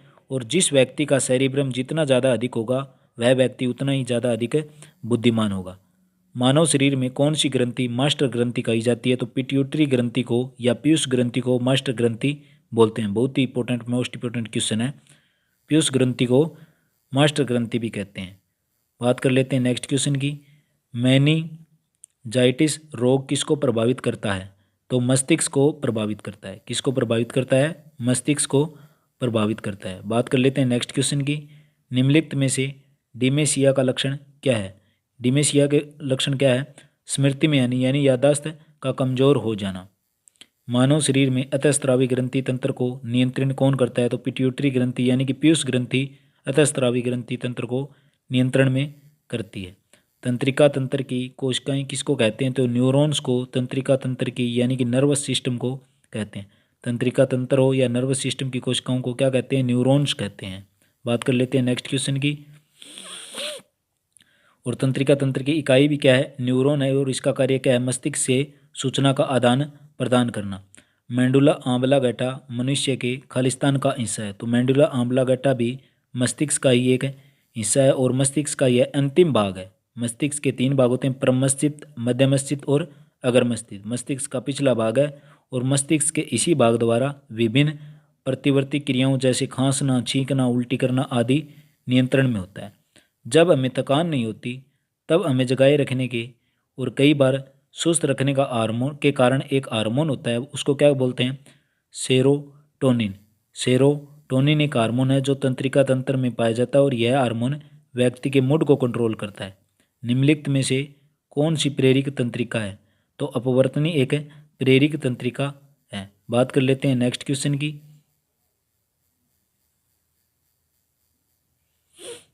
एक बार इनको भी देख लो। ग्रहण क्या है? संवेदी प्रकार है और किससे फील होगा? में महक से। ऑप्टिक संवेदी है। इनका एक बार स्क्रीनशॉट ले लो आप। चलिए बात कर लेते हैं अब नेक्स्ट क्वेश्चन की। मस्तिष्क में तापमान का केंद्र क्या है? हाइपोथैलेमस। तापमान यानी कि तापमान किसके द्वारा कंट्रोल होता है? तो हाइपोथैलेमस ग्रंथि के द्वारा। हाइपोथैलेमस की बात करूं तो यह हमारे अगर मस्तिष्क के घ्राण पिंड का भाग ही है और इसका मुख्य कार्य क्या है? तापमान का नियंत्रण करना यानी तापमान को कंट्रोल के अंदर करना, जिसके कारण भूख, निंद्रा, भावना, रक्तदाब, पसीना आदि आते हैं। केंद्रिका तंत्रिका तंत्र खालिस्तान किससे बना होता है? केंद्रीय तंत्रिका तंत्र किससे बना होता है? ऑप्शन ए मस्तिष्क तथा मेरुरज्जु से। मस्तिष्क तथा मेरुरज्जु से। बात कर लेते हैं नेक्स्ट क्वेश्चन की। और इसी के अंदर बता दें मानव का जो केंद्रीय तंत्रिका तंत्र होता है मस्तिष्क तथा मेरुरज्जु का बना होता है। मस्तिष्क को ही मानव शरीर का सीपीयू भी कहा जाता है। क्वेश्चन में पूछ ले मानव शरीर का सीपीयू किसे कहा जाता है? तो मस्तिष्क को। यह देखने, बोलने आदि की क्रियाओं, याददाश्त आदि का स्थल है। और इसका औसत भार पूछ ले तो 1360 ग्राम। मस्तिष्क के 3 पार्ट आपको बता दिए, अगर मस्तिष्क, मध्य और पश्च यानी कि फोर ब्रेन, मिड ब्रेन और हाइंड ब्रेन। बात कर लेते हैं मेरुरज्जु की। यह प्रतिवर्ती क्रियाओं का ही केंद्र है, जिसके अंदर मेडुला ऑब्लांगेटा के बाद यह संरचना होती है। सूर्य प्रकाश के हानिकारक प्रभावों से त्वचा के निम्नलिखित कारणों में से कौन सा संरक्षित होता है? तो संवेदी तंत्रिका तंत्र। कशेरुक दंड का कार्य किसको रक्षण देने का है? तो मेरुरज्जु को। कशेरुक दंड का कार्य किसको रक्षण देने का है? तो मेरुरज्जु को। और मेरुरज्जु के अंदर 33 कशेरुक दंड होते हैं। कितने? 33 कशेरुक दंड होते हैं। ये भी क्वेश्चन बार बार रिपीट होने वाला है। न्यूरॉन्स संदेश को इसके माध्यम से अन्य न्यूरॉन्स तक ले जाना क्या कहलाता है? तो एक्सोन कहलाता है। क्या कहलाता है? एक्सोन। बात कर लेते हैं नेक्स्ट क्वेश्चन की। रिफ्लेक्स आर्क का एकीकरण केंद्र क्या है? रिफ्लेक्स आर्क का एकीकरण केंद्र मेरु रज्जु है। रिफ्लेक्स आर्क का एकीकरण केंद्र क्या है? मेरु रज्जु है। बात कर लेते हैं नेक्स्ट क्वेश्चन की। छोटे बच्चों के पोषण के लिए ग्रंथियों की उपस्थिति स्तनधारी वर्ग के प्राणियों की विशेषता होती है। यह किन में होती है? स्तन के अंदर। बात कर लेते हैं नेक्स्ट क्वेश्चन की। नेक्स्ट चैप्टर क्या होगा हमारा? विटामिन व अन्य पोषक तत्वों से। विटामिन और अन्य पोषक तत्वों से मोस्ट इंपोर्टेंट क्वेश्चन पूछे जाते हैं। जैसे ही हमने आपका दुर्गा शक्ति का एग्जाम हुआ था और रिवेन्यू क्लर्क का एग्जाम हुआ था, उसके अंदर एक क्लास के अंदर आपको करवाया था, उसी क्लास के अंदर फर्स्ट क्वेश्चन ही डिट्टो को डिट्टो कॉपी आ गई थी। तो क्योंकि एचएससी क्या है, रिपीट क्वेश्चन ज़्यादा पूछती है। तो चलिए देख लेते हैं विटामिन के बारे में भी। निम्नलिखित में से कौन सा विटामिन ए सबसे ज़्यादा है, यानी विटामिन ए का स्रोत क्या है? तो विटामिन ए हमें सेब, गाजर इत्यादि के अंदर मिलता है, यानी इस क्वेश्चन का राइट आंसर होगा ऑप्शन बी। और बात करूं संतरे की, तो संतरे के अंदर विटामिन सी पाया जाता है। विटामिन ए का रासायनिक नाम रेटिनॉल है। यह गाजर, पत्तेदार टमाटर, पत्तेदार हरी सब्जियां इत्यादि के अंदर होता है। संतरे के अंदर विटामिन सी पाया जाता है। मानव शरीर में निम्नलिखित में से क्या सुखंडी से प्रभावित है? तो कौन सी प्रभावित है? अस्थियां यानी कि हड्डियां। विटामिन डी का रासायनिक नाम क्या है? कैल्सीफिरोल है। और यह वसा में भी घुलनशील है, ये क्योंकि वसा के अंदर विटामिन ए, डी, ई और के घुलनशील है। और विटामिन बी और सी की बात करूं तो विटामिन बी और सी पानी में घुलनशील है।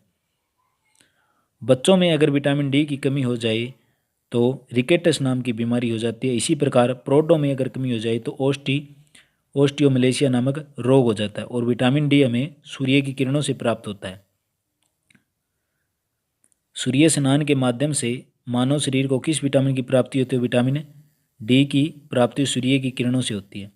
टमाटर में कौन सा विटामिन पाया जाता है? तो टमाटर के अंदर विटामिन सी भरपूर मात्रा में पाया जाता है। विटामिन सी की बात करूं तो विटामिन सी का रासायनिक नाम एस्कॉर्बिक एसिड, और यह जल के अंदर भी घुलनशील है।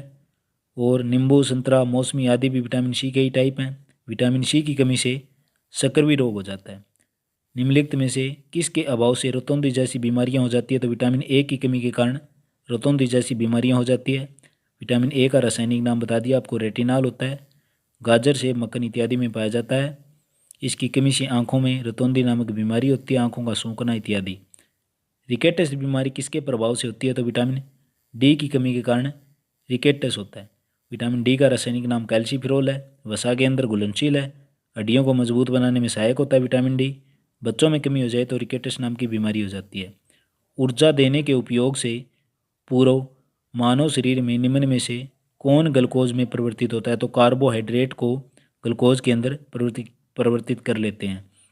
क्योंकि खिलाड़ी होते हैं वो ग्लूकोज युक्त ग्लूकोज ही पीते हैं, जो रनिंग वगैरह करते हैं, तो उनके अंदर क्या है? कार्बोहाइड्रेट यानी कि ऊर्जा की प्राप्ति हो जाती है। कार्बोहाइड्रेट यह एक कार्बनिक यौगिक है जो हमारे शरीर को ऊर्जा प्रदान करने वाला है।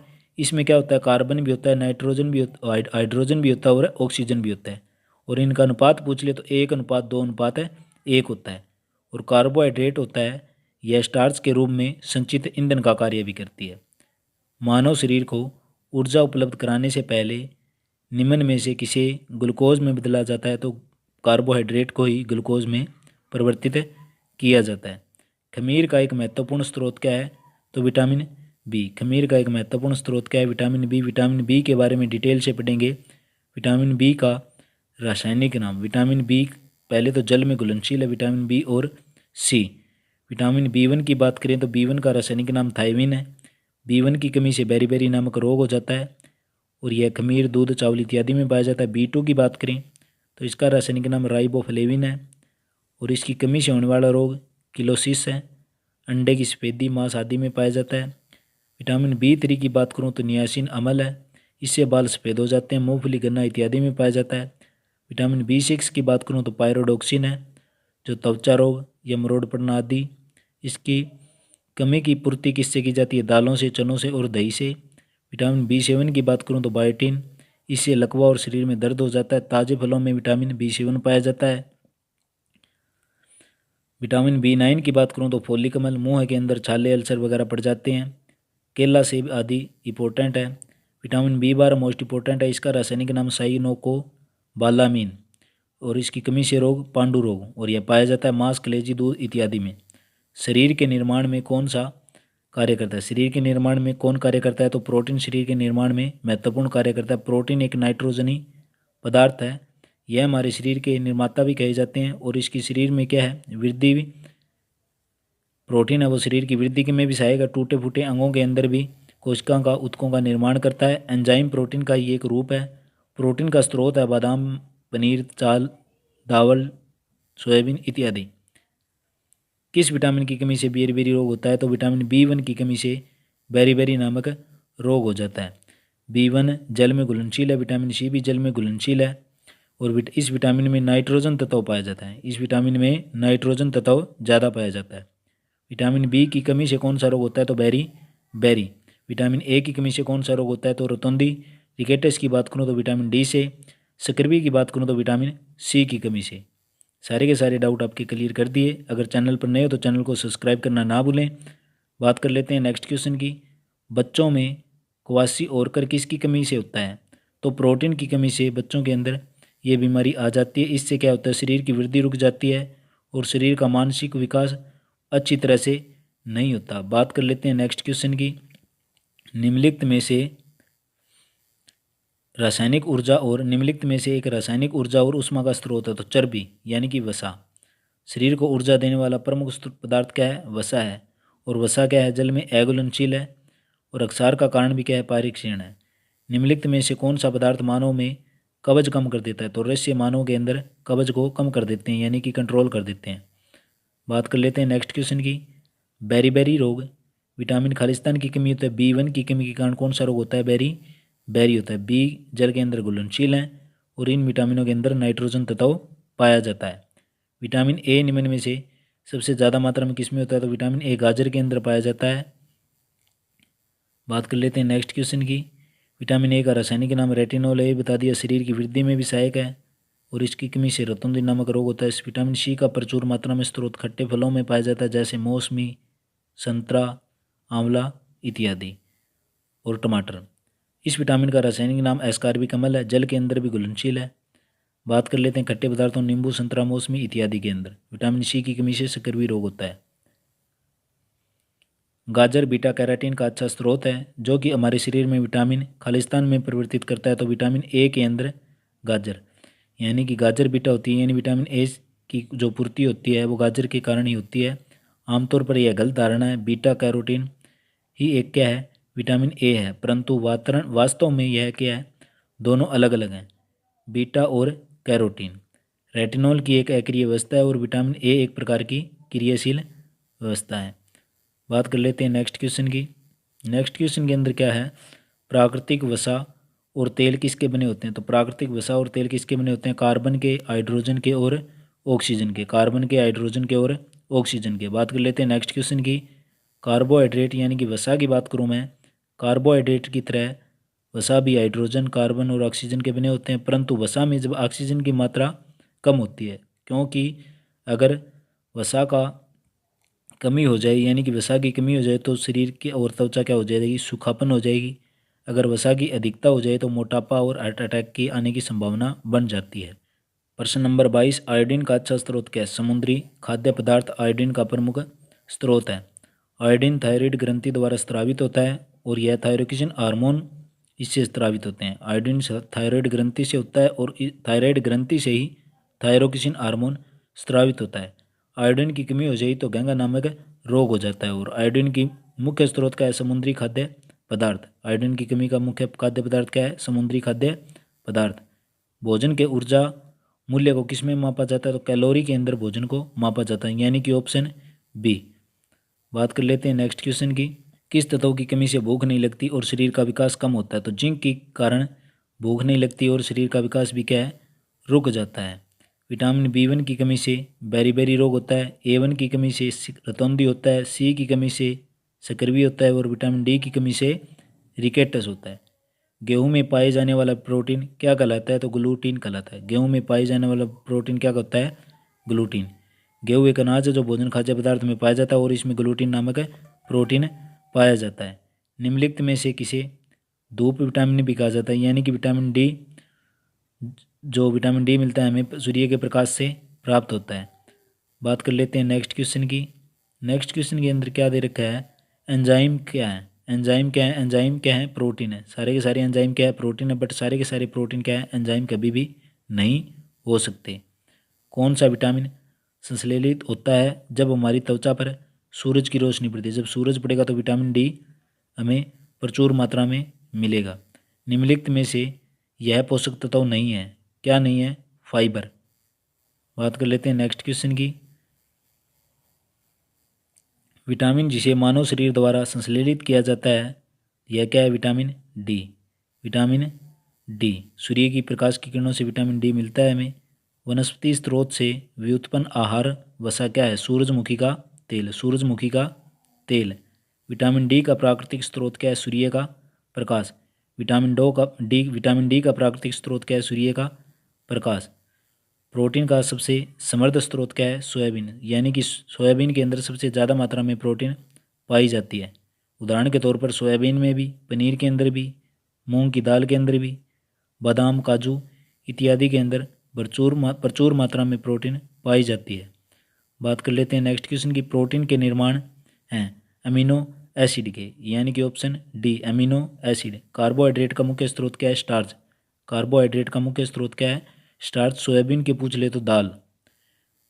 निम्नलिखित में से कौन सा वृहत पोषक तत्व है, तो ऑप्शन बी प्रोटीन, कार्बोहाइड्रेट और वसा। प्रोटीन, कार्बोहाइड्रेट और वसा। बात कर लेते हैं नेक्स्ट क्वेश्चन की। आवश्यक फैटी एसिड को परिभाषित किया जाता है जिन्हें क्या कहते हैं, ऑप्शन है बी शरीर में संश्लेषित नहीं किया जाता। आवश्यक फैटी एसिड को शरीर के अंदर संश्लेषण नहीं किया जा सकता, यानी कि ऑप्शन बी। अमीनो अम्ल दो प्रकार के होते हैं, एक तो अनावश्यक और एक आवश्यक। अनावश्यक की बात करूं तो ये शरीर के अंदर संश्लेषित होते हैं, जैसे ग्लाइसिन और ग्लूटामिन। अनावश्यक की बात करूं तो ये शरीर के अंदर संश्लेषित नहीं होते, बाहर से ही प्राप्त होते हैं, जैसे वैलिन होगी, ल्यूसिन होगी, लाइसिन होगी इत्यादि। अमीनो एसिड जिन्हें शरीर में संश्लेषित नहीं किया जाता उन्हें क्या बोलते हैं, आवश्यक अमीनो एसिड। अमीनो एसिड जिन्हें शरीर के अंदर संश्लेषित नहीं किया जाता उनको क्या बोलते हैं, आवश्यक अमीनो एसिड।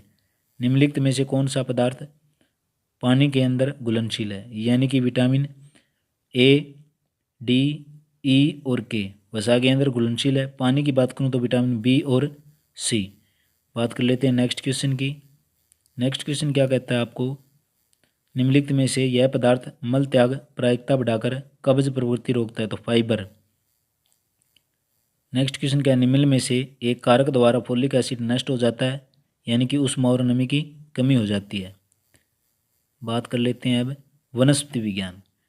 बायोलॉजी हमारी कंप्लीट हो चुकी है, अब बात कर रहे हैं हम वनस्पति विज्ञान के बारे में। पर्णहरित का खनिज घटक क्या है, तो पर्णहरित का खनिज घटक क्या है, मैग्नीशियम है। पर्णहरित का खनिज घटक क्या है, मैग्नीशियम। पादपों में क्लोरोप्लास्ट नामक कोशिकांग में पाए जाने वाला एक मुख्य वर्णक क्लोरोफिल है, जो कि प्रकाश क्रिया में केंद्र है। बात कर लेते हैं नेक्स्ट क्वेश्चन की। प्रकाश संश्लेषण की क्रिया कहाँ जल्द होती है, तो लाल प्रकाश जहाँ पर ज़्यादा होगा वहाँ पर प्रकाश संश्लेषण की क्रिया सबसे ज़्यादा होगी। बात कर लेते हैं नेक्स्ट क्वेश्चन की। प्रकाश संश्लेषण में भोजन ऊर्जा को परिवर्तित किया जाता है, तो विद्युत ऊर्जा में या यांत्रिक में या रासायनिक के अंदर। जब प्रकाश संश्लेषण की क्रिया होगी तो प्रकाश ऊर्जा रासायनिक ऊर्जा के अंदर जाएगी, प्रकाश ऊर्जा रासायनिक ऊर्जा के अंदर जाएगी। रेसिन किस प्रकार का उत्पाद है, तो शंकुधारी उत्पाद है। रेसिन शंकुधारी उत्पाद है, जो पौधों की एक प्रजाति होती है जो शंकु आकार में वृद्धि करते हैं और इनके पत्ते चपटे आकार के बजाय लंबी तीलियों वाले होते हैं। बात कर लेते हैं नेक्स्ट क्वेश्चन की। क्वेश्चन नंबर 5 क्या कहता है, एक आवर्त बीजी का पुष्प तने से रूपांतरित किया जाता है। एक आवर्त बीजी का फूल होता है वो तने के द्वारा रूपांतरित किया जाता है।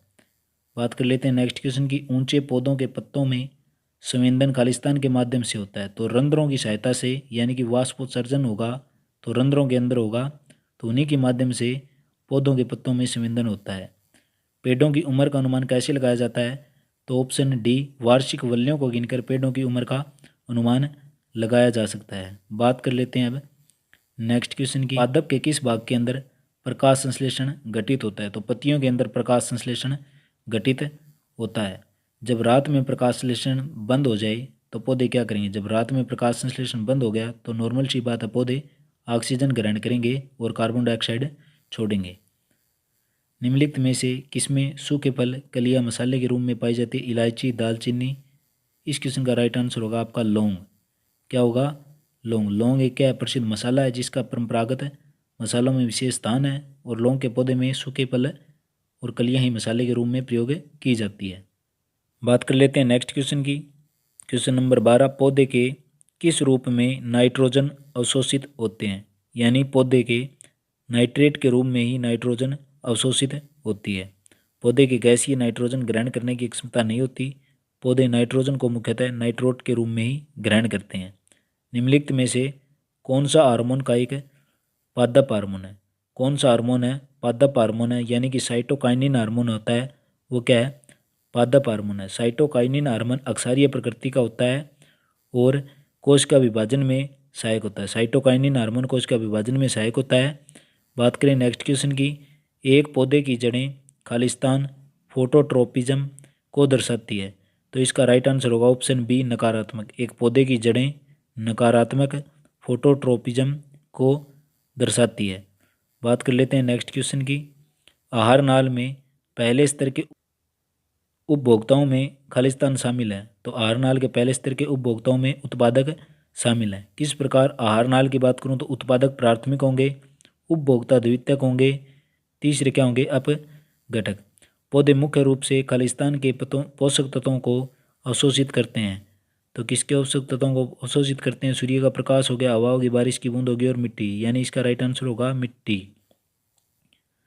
पौधे की वृद्धि के लिए 17 आवश्यक तत्वों की जरूरी होती है, जिसमें से 9 तत्व तो दीर्घ मात्रिक और शेष 8 होते हैं लघु मात्रिक, और इनकी कमी से पौधे का पूर्ण विकास नहीं होता।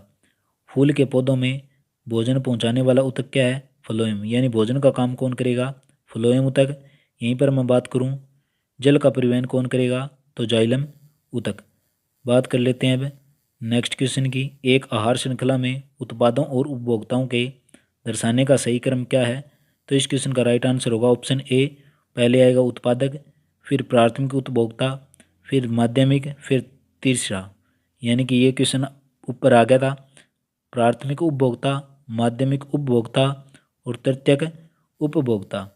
बात कर लेते हैं नेक्स्ट क्वेश्चन की, हरे पेड़ पौधों को स्वपोषी भी कहा जाता है। यानी हरे पेड़ पौधे होंगे, जैसे उदाहरण के तौर पर बात करूं मैं नील हरित सवाल, स्वपोषी होंगे, ये अपना भोजन खुद तैयार करते हैं। यहीं पर बात करें विषमपोषी, ये दूसरों के ऊपर डिपेंड होते हैं। फूलों का सबसे बाहरी चक्कर जो बाह्य दल से बना होता है उसको क्या कहते हैं? बाह्य दल पुंज। फूलों का सबसे बाहरी दल जो बाह्य दल से बना होता है उसको क्या बोलते हैं? बाह्य दल पुंज। बात कर लेते हैं नेक्स्ट क्वेश्चन की, पराग कणों में फूलों के परागकोश से गर्भ केसर को स्थानांतरित करने का तंत्र क्या है? पराग कण। क्या है? पराग कण।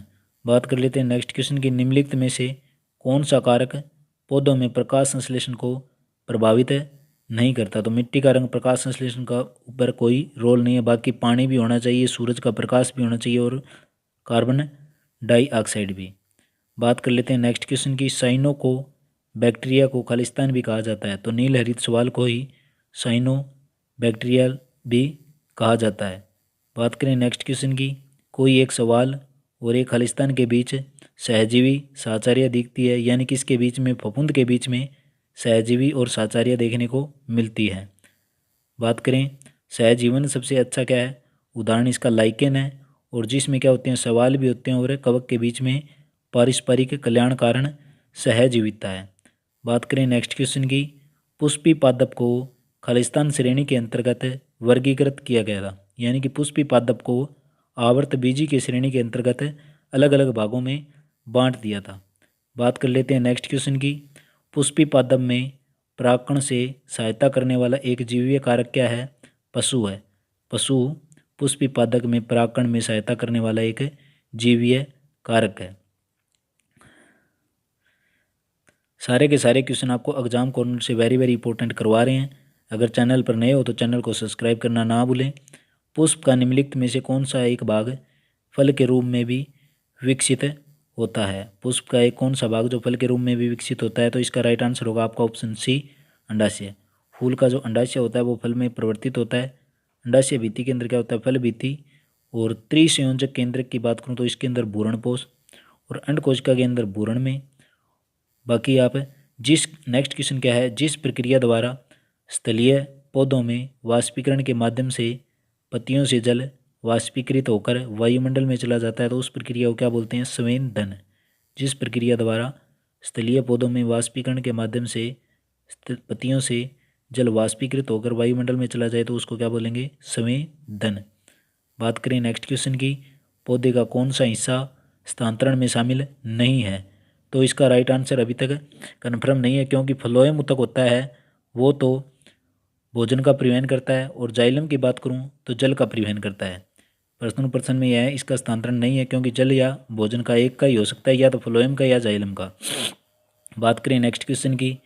नेक्स्ट क्वेश्चन के अंदर एक पेड़ गुरुत्वाकर्षण के विरुद्ध जल की गति का क्रम कारण है तो वाष्पोत्सर्जन का। वाष्पोत्सर्जन का एक पेड़ है वो गुरुत्वीय कारण का जल की गति का ही कारण है, क्योंकि पत्ती की जो कोशिकाओं के जल के वाष्पित होने में एक खिंचाव उत्पन्न होता है जो जल जाइलम से खींचता है। यानी कि हम पौधों में पानी डालते हैं तो वो जड़ों की सहायता से ही ऊपर पत्तियों तक पहुंचता है, और उस विधि को क्या बोलते हैं? हम गुरुत्वाकर्षण अनुसार ही पानी ऊपर से नीचे, नीचे से ऊपर। केला क्या है? केला एक शाक है। केला क्या है? एक शाक है। केसर पदार्थों के हिस्से में क्या प्राप्त किया जाता है? तो सिटगम्मा और स्टाइरल। केसर पौधों के किस हिस्से से प्राप्त किया जाता है? तो सिटगम्मा और स्टाइलल से केसर प्राप्त किया जाता है। केसर की बात करें तो केसर एक सुगंधित पौधा है जो इरिडेसी कुल की क्रोकस सेटावाइस नामक एक वनस्पति है। भारत में केसर की बात करें तो जम्मू कश्मीर के अंदर सबसे ज़्यादा मात्रा में केसर पाई जाती है। बात करें यहीं पर नेक्स्ट क्वेश्चन की, प्रकाशिक अभिक्रिया। केमिस्ट्री का क्वेश्चन है बट इसको अभी कवर करेंगे, और अगली क्लास के अंदर बता दें आपको फिजिक्स और केमिस्ट्री दोनों यानी भौतिक विज्ञान और रासायनिक विज्ञान पूरी की पूरी कंप्लीट एक ही वीडियो में आपको दे देंगे। अगर चैनल पर नए हो तो चैनल को सब्सक्राइब करना ना भूलें। अगर क्लास अच्छी लगे तो एक बार लाइक कर दें। प्रकाशीय अभिक्रिया निम्न में से किस स्थान पर होती है? तो ग्रेना के अंदर प्रकाशीय अभिक्रिया होती है। प्रकाश संश्लेषण क्रिया की दो अवस्थाएं होती हैं, एक तो प्रकाशिक और एक रासायनिक। यानी प्रकाश रासायनिक क्रिया और रासायनिक यानी प्रकाशिक और अप्रकाशिक। बात करें प्रकाश की मांसल पत्तियां संचित करती है किसमें? कार्बोहाइड्रेट में। वायु की मदद से परागकण को क्या कहते हैं? एनीमोफिली। वायु की मदद से परागकण को क्या कहते हैं? एनीमोफिली। अब चारों के चारों डाउट आपके क्लियर कर दें। ऑप्शन ए है एंटोमोफिली। एंटोमोफिली को क्या बोलते हैं? कीटों की मदद से परागण, यानी कि कीटों की मदद से जो परागण होगा उनको क्या बोलेंगे? एंटोमेफिली। बात करें साइकोफिली की, तितली की मदद से जो प्राप्त होगा उसको क्या बोलेंगे? साइकोफिली। हाइड्रोफिली की बात करूं तो जल की मदद से परागण होंगे उनको क्या बोलेंगे? हाइड्रोफिली। और वायु की मदद से एनीमोफिली। पौधों में क्लोरोफिल मुख्यतः पाया जाता है तो पत्तियों के अंदर क्लोरोफिल पाया जाता है। बात कर लेते हैं नेक्स्ट क्वेश्चन की, टिटनस होता है कि टिटनस किसके द्वारा होता है? तो ऑप्शन ए क्लास्ट्रीडियम से। क्लास्ट्रीडियम से टिटनस होता है। टिटनस एक संक्रामक जीवाणुजनित रोग है और यह क्लास्ट्रीडियम टिटेनी नामक जीवाणु से होता है, और इसके प्रभाव से अंग तनु यानी ठुड्डी और गर्दन पर होता है।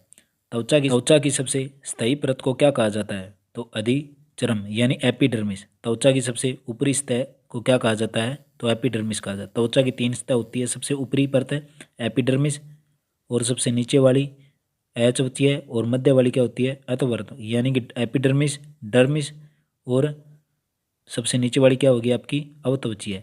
अधिचर्म यानी कि एपिडर्मिस के अंदर सबसे संवेदनशील भाग है। बात करें नेक्स्ट क्वेश्चन की, मलेरिया, फाइलेरिया और प्लेग को किस नाम से जाना जाता है?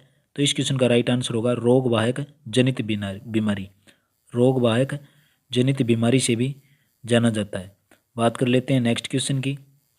नेक्स्ट क्वेश्चन के अंदर वायुमंडल में कोहरे, जंगली छल्ले और गिस्सर वाष्प आदि होते हैं जिन्हें सामूहिक रूप से जाना जाता है तो प्राकृतिक एरोसोल्स। यानी इस क्वेश्चन का राइट आंसर क्या होगा आपका? ऑप्शन सी, प्राकृतिक एरोसोल्स। बात कर लेते हैं एरोसोल्स की, तो सूक्ष्म ठोस कण होते हैं यानी कि तरल बूंदों के हवा में से या अन्य कोई गैस होती है कोलाइड को, उनको क्या बोलते हैं? एरोसोल्स कहते हैं। जैसे उदाहरण के तौर पर धुंध आ गई, धुआं हो गया, ये आदि एरोसोल्स के एग्जाम्पल हैं। बात कर लेते हैं नेक्स्ट क्वेश्चन की। डेंड्रोलॉजी, डेंड्रोलॉजी में किसका अध्ययन होता है? तो वृक्षों और झाड़ियों का अध्ययन डेंड्रोलॉजी में होता है। बात करें नेक्स्ट क्वेश्चन की। टीकाकरण के दौरान कौन सा रोग विश्व से ही दूर कर दिया गया है? यानी चेचक को बिल्कुल खत्म कर दिया है, और चेचक की खोज एडवर्ड जेनर ने की थी। चेचक के टीके की खोज एडवर्ड जेनर ने की थी। एलिसा प्रशिक्षण में किस रोग के लिए किया जाता है? तो ELISA option D HIV AIDS के लिए किया जाता है। कमेंट करके बताओ एड्स की फुल फॉर्म क्या है। चलिए बात कर लेते हैं नेक्स्ट क्वेश्चन की। पर्यावरण में क्या सम्मिलित होता है? पर्यावरण के अंदर ऑक्सीजन यानी कि ऑप्शन डी जैविक कारक और अजैविक कारक दोनों होते हैं। पर्यावरण के अंदर क्या सम्मिलित होता है? जैविक कारक और अजैविक कारक दोनों के दोनों होते हैं। बात करें नेक्स्ट क्वेश्चन की। वायु प्रदूषण का कारण होने वाले कारों के द्वारा उत्सर्जित प्रमुख गैस कौन सी होती है? Carbon monoxide. यानी कि वायु प्रदूषण का मुख्य कारक क्या है? CO carbon monoxide. Carbon monoxide क्या होती है? वायु प्रदूषण की एक विषैली गैस होती है, जिसके कारण इस गैस के कारण जो मानव शरीर का जो ब्लड होता है, अगर हीमोग्लोबिन के अंदर जाए तो क्या हो जाएगी? हीमोग्लोबिन के अंदर जाके जमा हो जाएगी और एक जहरीला पदार्थ बना देगी, जिसके कारण क्या हो जाएगा? शरीर में ऑक्सीजन की कमी हो जाएगी। पेनिसिलिन का आविष्कार किसने किया था? अलेक्जेंडर फ्लेमिंग ने। पेनिसिलिन का आविष्कार किसने किया था? अलेक्जेंडर फ्लेमिंग ने पेनिसिलिन का आविष्कार किया था। बात करें लुई पास्चर की, तो रेबीज के टीके की खोज लुई पास्चर ने की थी। ड्रेसर ने एस्प्रिन का आविष्कार किया था। एडवर्ड जेनर ने टीके लगाने की खोज की थी। बात करें नेक्स्ट क्वेश्चन की। Question number 11। Clostridium botulinum, Clostridium botulinum द्वारा होने वाले बोटुलिज्म को प्रभावित करता है। कौन प्रभावित करता है? तंत्रिका मांसपेशी संधि, यानी कि ऑप्शन बी। बात करें नेक्स्ट क्वेश्चन की। नाइट्राइट को नाइट्रेट में बदलने के वाला कौन सा जीवाणु है? यानी कि नाइट्राइट को नाइट्रेट में परिवर्तित करने वाले जीवाणु का नाम क्या है? नाइट्रोबैक्टर। Option A Nitrobacter. बात करें नाइट्रोसोम, वह जीवाणु होता है जो नाइट्रोजन को तो नाइट्रेट में बदलता है, नाइट्राइट में बदलता है, और नाइट्रोबैक्टर होता है वो नाइट्राइट को नाइट्रेट में बदलता है। नाइट्रोबैक्टर होता है वो नाइट्रेट को नाइट्रेट में बदलता है। बात करें नेक्स्ट क्वेश्चन की। Question number 13। Blood flu influenza विषाणु किस प्रकार का है? विषाणु किस प्रकार का है? तो इस क्वेश्चन का राइट आंसर होगा option B HSN1। Blood influenza केवल पक्षियों को ही नहीं अपितु मनुष्यों को भी हो सकता है। यह एक सामान्य इन्फ्लुएंजा है। बात करें एलिसा प्रशिक्षण किसकी जांच के लिए होता है? तो यह ऑप्शन सी एड्स की जांच के लिए एलिसा प्रशिक्षण होता है। बात करें नेक्स्ट क्वेश्चन की। सारे के सारे क्वेश्चन आपको एग्जाम कॉर्नर से वेरी वेरी इंपॉर्टेंट करवा रहे हैं। अगर चैनल पर नए हो तो चैनल को सब्सक्राइब करना ना भूलें। Question number 15। ऑस्टियोलॉजी का अध्ययन किस में होता है? हड्डियों का अध्ययन होता है, ऑस्टियोलॉजी के कारण ही होता है। बात करें हृदय का अध्ययन कार्डियोलॉजी, गुर्दे का अध्ययन नेफ्रोलॉजी, यकृत का अध्ययन इप्टोलॉजी। यकृत का अध्ययन इप्टोलॉजी, गुर्दे का अध्ययन नेफ्रोलॉजी, हृदय का अध्ययन कार्डियोलॉजी, और अस्थियों का अध्ययन हड्डियों का। बात करें नेक्स्ट क्वेश्चन की। पृथ्वी के वातावरण का मुख्य घटक क्या है? नाइट्रोजन है, क्योंकि नाइट्रोजन है जो हमारे वायुमंडल में सबसे ज़्यादा मात्रा में 78% नाइट्रोजन होती है। ऑक्सीजन की मात्रा 21%, कार्बन डाइऑक्साइड की मात्रा 0.03%। वातावरण में कार्बन डाइऑक्साइड की मात्रा 0.03% है। बात करें नेक्स्ट क्वेश्चन की। निम्नलिखित में से कौन सा गर्म रक्त का पशु है? यानी कि व्हेल। गर्म रक्त का पशु कौन सा है? व्हेल। यानी मानव भी होते हैं गर्म रक्त के तो, बट किस प्रकार? जब उष्ण रक्त या गर्म रक्त पशु उन पशुओं को कहते हैं जो खुद के शरीर के अंदर गर्मी पैदा कर सकते हैं। यानी कि बाह्य वातावरण में भी अधिक सर्दी या बर्फीला तूफान हो, फिर भी गर्मी का मौसम हो, फिर भी अपने शरीर का तापमान होता है वो स्थिर रख सकते। उदाहरण के तौर पर जितने भी स्तनधारी हैं और पक्षी हैं, मानव है, बंदर है, व्हेल आदि क्या हैं, सारे इस कैटेगरी में। डार्फिन फिंच किस ग्रुप से संबंधित हैं? तो पक्षी से। डार्फिन ऑप्शन सी राइट आंसर होगा। डार्फिन फिंच किस ग्रुप से संबंधित हैं? पक्षी से। बात करें नेक्स्ट क्वेश्चन की। पेनिसिलिन का आविष्कार किसने किया था? अलेक्जेंडर फ्लेमिंग ने पेनिसिलिन की खोज की थी। पेनिसिलिन की खोज अलेक्जेंडर ने की थी। इसी के साथ पढ़ेंगे लुई पास्चर ने रेबीज़ के टीके की खोज की थी। लुई पास्चर ने रेबीज़ के टीके की खोज की थी।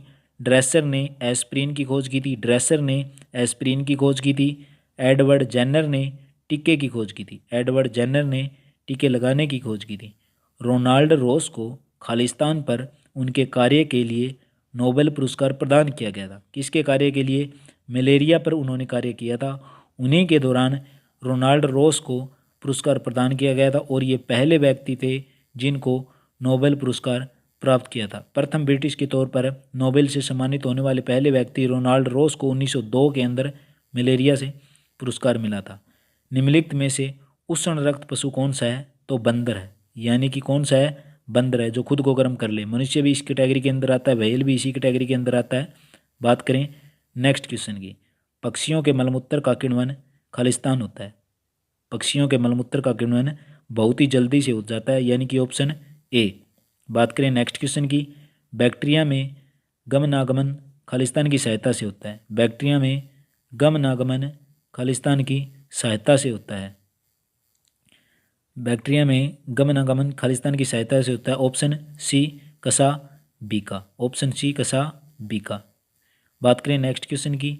बरगद के वृक्ष को आलम प्रदान करने वाले और लटकने वाली संरचनाएं खालिस्तान कहलाती है, सहारा मूल कहलाती है। बरगद के जो पेड़ होती हैं उनके जो लटक रही है जो जड़ें सी, उनको क्या बोलते हैं हम? सहारा मूल कहलाती हैं।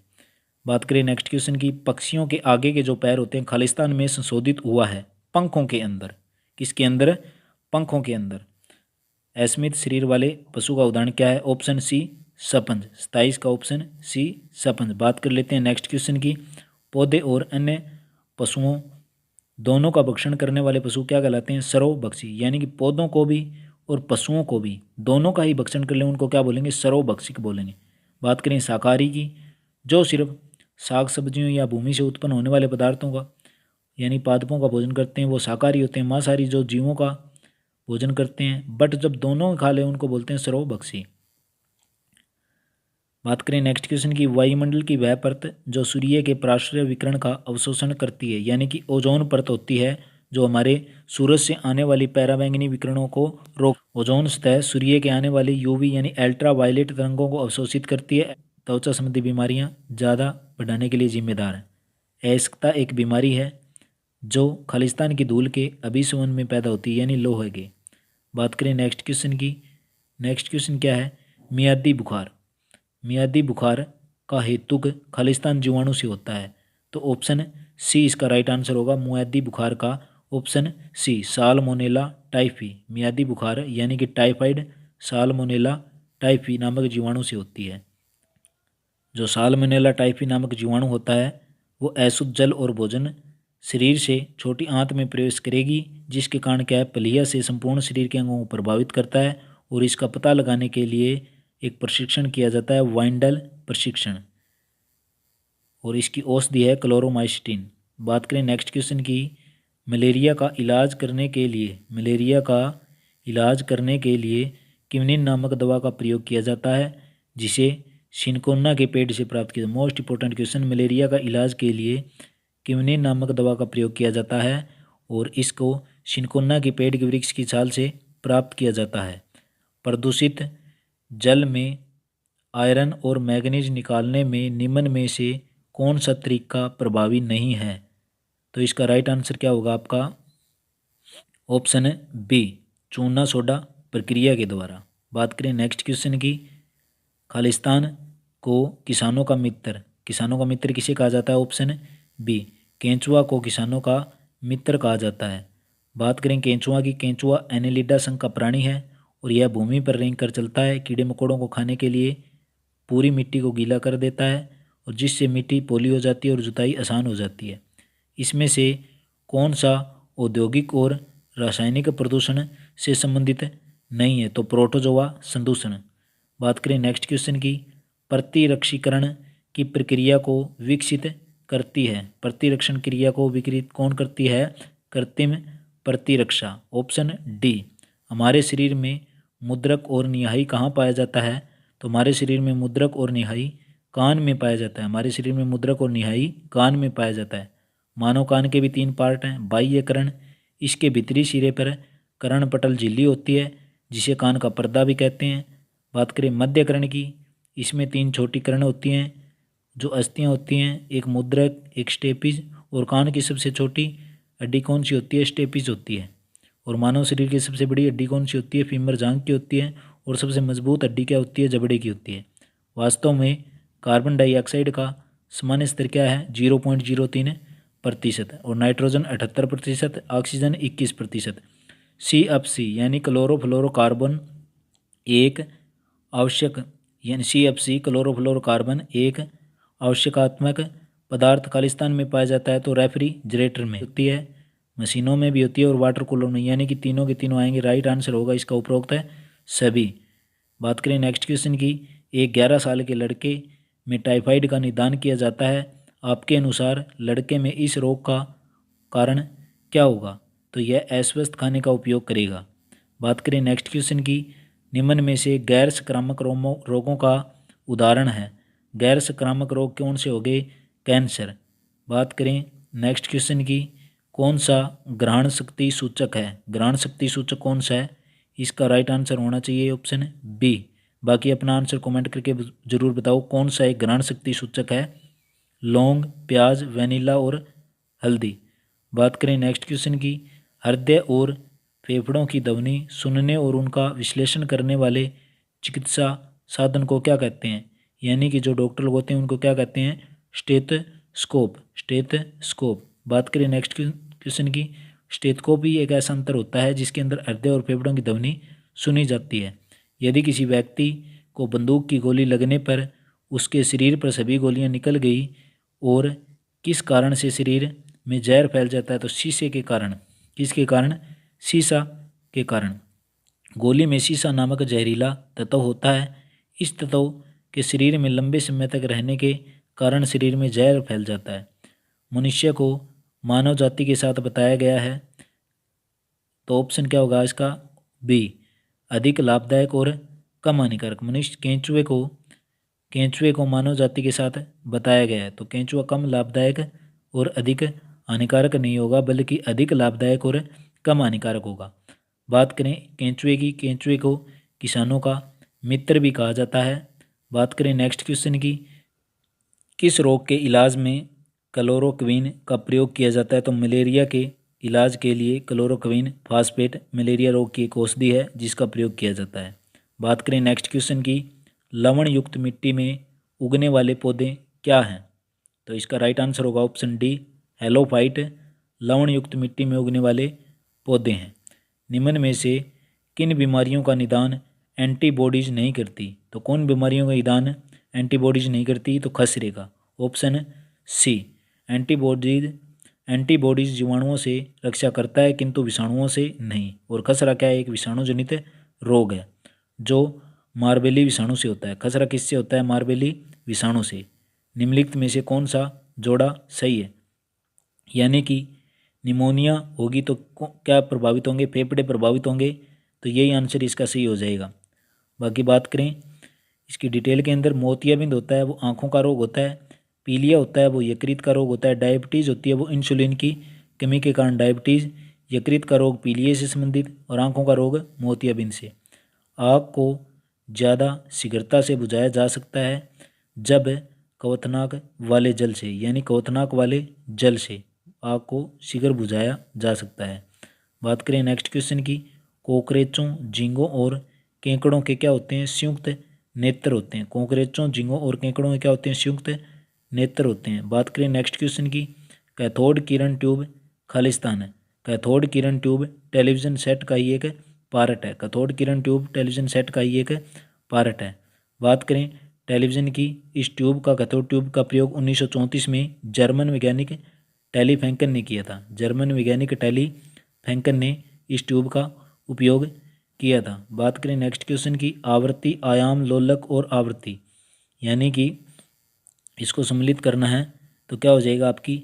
आवृत्ति इकाई समय से दोलन करना, साम्य व्यवस्था मान क्या है और इससे अधिक, यानी इकाई समय से दोलन करना आवृत्ति। आयाम की बात करें तो साम्य व्यवस्था मान से अधिकतम विस्थापन।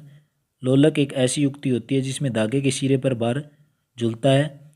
बात करें नेक्स्ट क्वेश्चन की, टाइफाइड और इनका मिलान करना है, तो इनका मिलान किस प्रकार करोगे?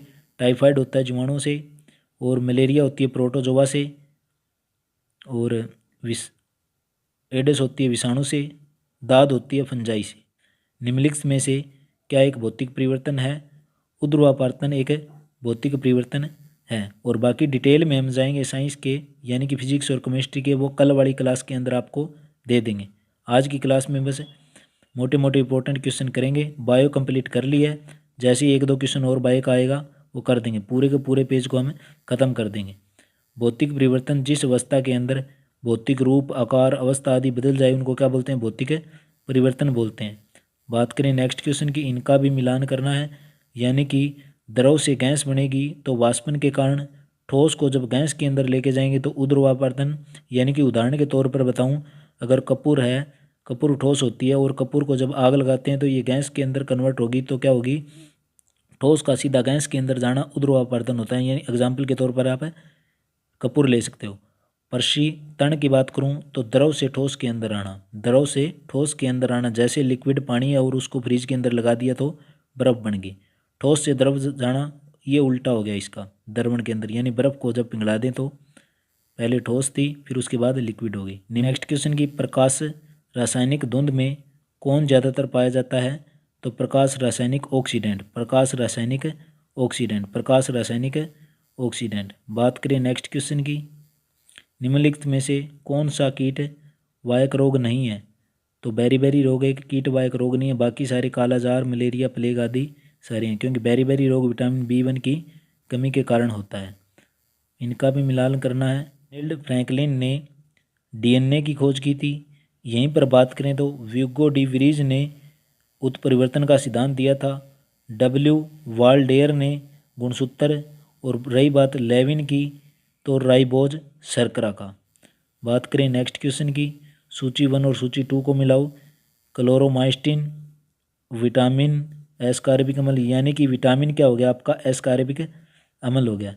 यानी कि पहले का क्या हो गया आपका? क्लोरोमाइस्टिन हो गया आपकी एंटीबायोटिक। सर्पसील की बात करें तो हो गया आपका टैक्विलाइजर। डिस्पार्लर की बात करें तो कृषि रसायन, और एस्कॉर्बिक अम्ल बच गया आपका विटामिन, क्योंकि विटामिन का ए का नाम क्या होता है? Ascorbic acid. मलेरिया परजीवी का मध्यवर्ती परपोषी है, मलेरिया परजीवी का मध्यवर्ती परपोषी क्या है? मादा एनफ्लीज, मादा एनफ्लीज। मलेरिया एक प्रोटोजोआ जनित रोग है जो प्लाज्मोडियम नामक प्रोटोजोआ से होता है, और प्लाज्मोडियम मादा एनफ्लीज मच्छर के काटने से होती है। निम्नलिखित कौन सा रोग वायु प्रदूषण के माध्यम से होता है? कौन सा रोग वायु के माध्यम से होता है? तो ट्यूबरक्लोसिस। निम्नलिखित में से कौन सा रोग वायु के माध्यम से होता है? तो ट्यूबरक्लोसिस यानी TB। एजा क्या है? एक जलवाहिनित रोग है। एजा क्या है? एक जलवाहिनित रोग है। सामान्य गेंगा किसके अभाव में होता है? यानी आयोडीन की कमी से गेंगा नामक बीमारी हो जाती है। आयोडीन की कमी से गेंगा नामक बीमारी हो जाती है। निम्नलिखित में से जल जनित रोग की बात करें तो ऑप्शन B हैजा। जल जनित रोग कौन सा हो गया आपका? हैजा। बात करें यहीं पर चेचक और मलेरिया की, ये वायुजनित रोग हैं, और मधुमेह है वो गैर संक्रामक रोग हैं। सिलिका जेल की छोटी थैली अक्सर गोलियां और पाउडर के रूप में दवाइयों की बोतलों में रखते हैं, क्योंकि सिलिका जेल नमी को सोखता है। हरियाणा पुलिस के अंदर क्वेश्चन आया हुआ है, नमी को सोखता है। बात करें नेक्स्ट क्वेश्चन की, जीवों के उनके पर्यावरण के साथ संबंध का अध्ययन क्या कहलाता है? पारिस्थितिक विज्ञान, पारिस्थितिक विज्ञान। पारिस्थितिक विज्ञान, पारिस्थितिक शब्द का प्रयोग सर्वप्रथम 1868 में रिटर ने किया था। टायलर ने इसे जीवों के पर्यावरण के साथ संबंध के रूप में भी वर्गीकृत किया। बात करें नेक्स्ट क्वेश्चन की, नेक्स्ट क्वेश्चन क्या है? कौन वायु प्रदूषक नहीं है? तो हाइड्रोकार्बन वायु प्रदूषक नहीं है, बाकी सारी हैं SO2, CO2, NO2। सल्फर के कार्बन होते हैं इसके अंदर। बाकी पोलियो की दवा का आविष्कारक था, पोलियो की दवा की खोज किसने की थी? जोनास साल्क ने। पोलियो का टीका जोनास साल्क ने। पोलियो की ड्रॉप एल्बर्ट सैबिन ने। स्ट्रेप्टोमाइसिन यानी एंटीबायोटिक की खोज सैलमन वॉक्सनमैन ने। एक बार लाइक कर दें, अगर चैनल पर नए हो तो चैनल को सब्सक्राइब कर दें। कल वाली क्लास के अंदर फिजिक्स और केमिस्ट्री पूरी कंप्लीट करेंगे। पशु प्लेग का कारण क्या है? विषाणुओं से पशु प्लेग। बात करें नेक्स्ट क्वेश्चन की, हास्य गैस कौन सी होती है? NO2 यानी नाइट्रस ऑक्साइड। Option A. निम्नलिखित में से कौन सा जीवाणु से होने वाला रोग है? सुजाक। निम्नलिखित में से कौन सा जीवाणु से होने वाला रोग है? ऑप्शन ए सुजाक। बात करें नेक्स्ट क्वेश्चन की, चेचक। चेचक से होने वाला रोग? ऑप्शन बी वेरियोला वायरस चेचक के होने का कारण है। वेरियोला वायरस से चेचक होने का पूरा कारण है। बात करें नेक्स्ट क्वेश्चन की, कौन से पादप से कुनैन प्राप्त की जाती है? तो सिनकुन्ना की छाल से, यानी कि ऑप्शन डी। बात करें नेक्स्ट क्वेश्चन की, किस वृक्ष से तारपीन का तेल प्राप्त किया जाता है? किस वृक्ष से तारपीन का तेल प्राप्त किया जाता है? तो चीड़ के वृक्ष से तारपीन का तेल प्राप्त किया जाता है। निम्नलिखित में से यौगिक में उच्चतर क्वथनांक है? तो एसिटिक एसिड में। ऑप्शन ए एसिटिक एसिड में उच्चतर क्वथनांक है। बात कर लें acetic acid 118.1 degree Celsius. Methane की बात करूं तो माइनस का 161, इथेनॉल 78.37, क्लोरोफार्म 61.2, यानी सबसे ज़्यादा क्या है? एसिटिक अम्ल। कौन सा प्रदूषक घटक निष्कास मानव के लिए हानिकारक है? तो कार्बन मोनोऑक्साइड मानव के लिए हानिकारक है। शरीर का तापक्रम कम करने के लिए किस औषधि का प्रयोग किया जाता है? तो जवरनाशी। शरीर के तापमान को कम करने के लिए महत्वपूर्ण दवा क्या है? जवरनाशी का प्रयोग किया जाता है। निम्नलिखित में से कौन सा रोग विषाणुओं द्वारा होता है? तो चेचक विषाणुओं द्वारा होता है। चेचक या स्मॉलपॉक्स एक विषाणु जनित रोग है, जबकि मलेरिया एक प्रोटोजोआ जनित रोग है। यहीं पर बात रही एजा और तपेदिक बैक्टीरिया की, ये भी जीवाणु जनित रोग हैं। तिलचट्टे में कितने जोड़े चलने वाले पाँव होते हैं? तो तिलचट्टे के अंदर 3 जोड़े चलने वाले पाँव होते हैं। बात करें नेक्स्ट क्वेश्चन की, मलेरिया वह रोग है जो प्रभावित करता है? मलेरिया प्लीहा को प्रभावित करता है। मलेरिया एक प्रोटोजोआ जनित रोग है जो प्लाज्मोडियम प्रोटोजोआ के कारण फैलता है और यह मादा एनाफिलीज मच्छर से होता है। मलेरिया आरबीसी को, यानी कि रेड ब्लड सेल लाल रक्त कोशिकाओं को प्रभावित करता है, जिससे यकृत और प्लीहा भी प्रभावित होती हैं। मलेरिया वह रोग है जो प्रभावित करता है प्लीहा को। Option C. बात करें नेक्स्ट क्वेश्चन की, मधुमेह के रोगी किस प्रकार की औषधि दी जाती है? मधुमेह के रोगी को इंसुलिन, यानी ऑप्शन बी। बात करें नेक्स्ट क्वेश्चन की, रिएक्टर स्केल का उपयोग किसके मापने के लिए किया जाता है? रिएक्टर स्केल का उपयोग भूकंप की तीव्रता को मापने के लिए किया जाता है। भूकंप की तीव्रता को मापने के लिए रिएक्टर स्केल का प्रयोग किया जाता है। द्रवों का घनत्व को मापने के लिए हाइड्रोमीटर का प्रयोग किया जाता है। वायु का वेग मापने के लिए एनीमोमीटर का, और वायु की आर्द्रता मापने के लिए हाइग्रोमीटर का। तो आज की क्लास में बस इतना ही। अगर क्लास अच्छी लगे तो लाइक कर दें। कल की क्लास में बता दें आपको फिजिक्स और केमिस्ट्री, यानी पूरी की पूरी HSC आज तक प्रीवियस ईयर क्वेश्चन पूछे हैं, सारे के सारे कवर कराएंगे, क्योंकि HSC का नियम है, HSC बार बार क्वेश्चन को रिपीट करती है। इससे आपको कम से कम 5 से 7 क्वेश्चन की जरूर आसानी होगी। अगर क्लास अच्छी लगे तो एक बार लाइक कर दें। अगर चैनल पर नए हो तो सब्सक्राइब करना ना भूलें। Thank you. Thanks for watching video.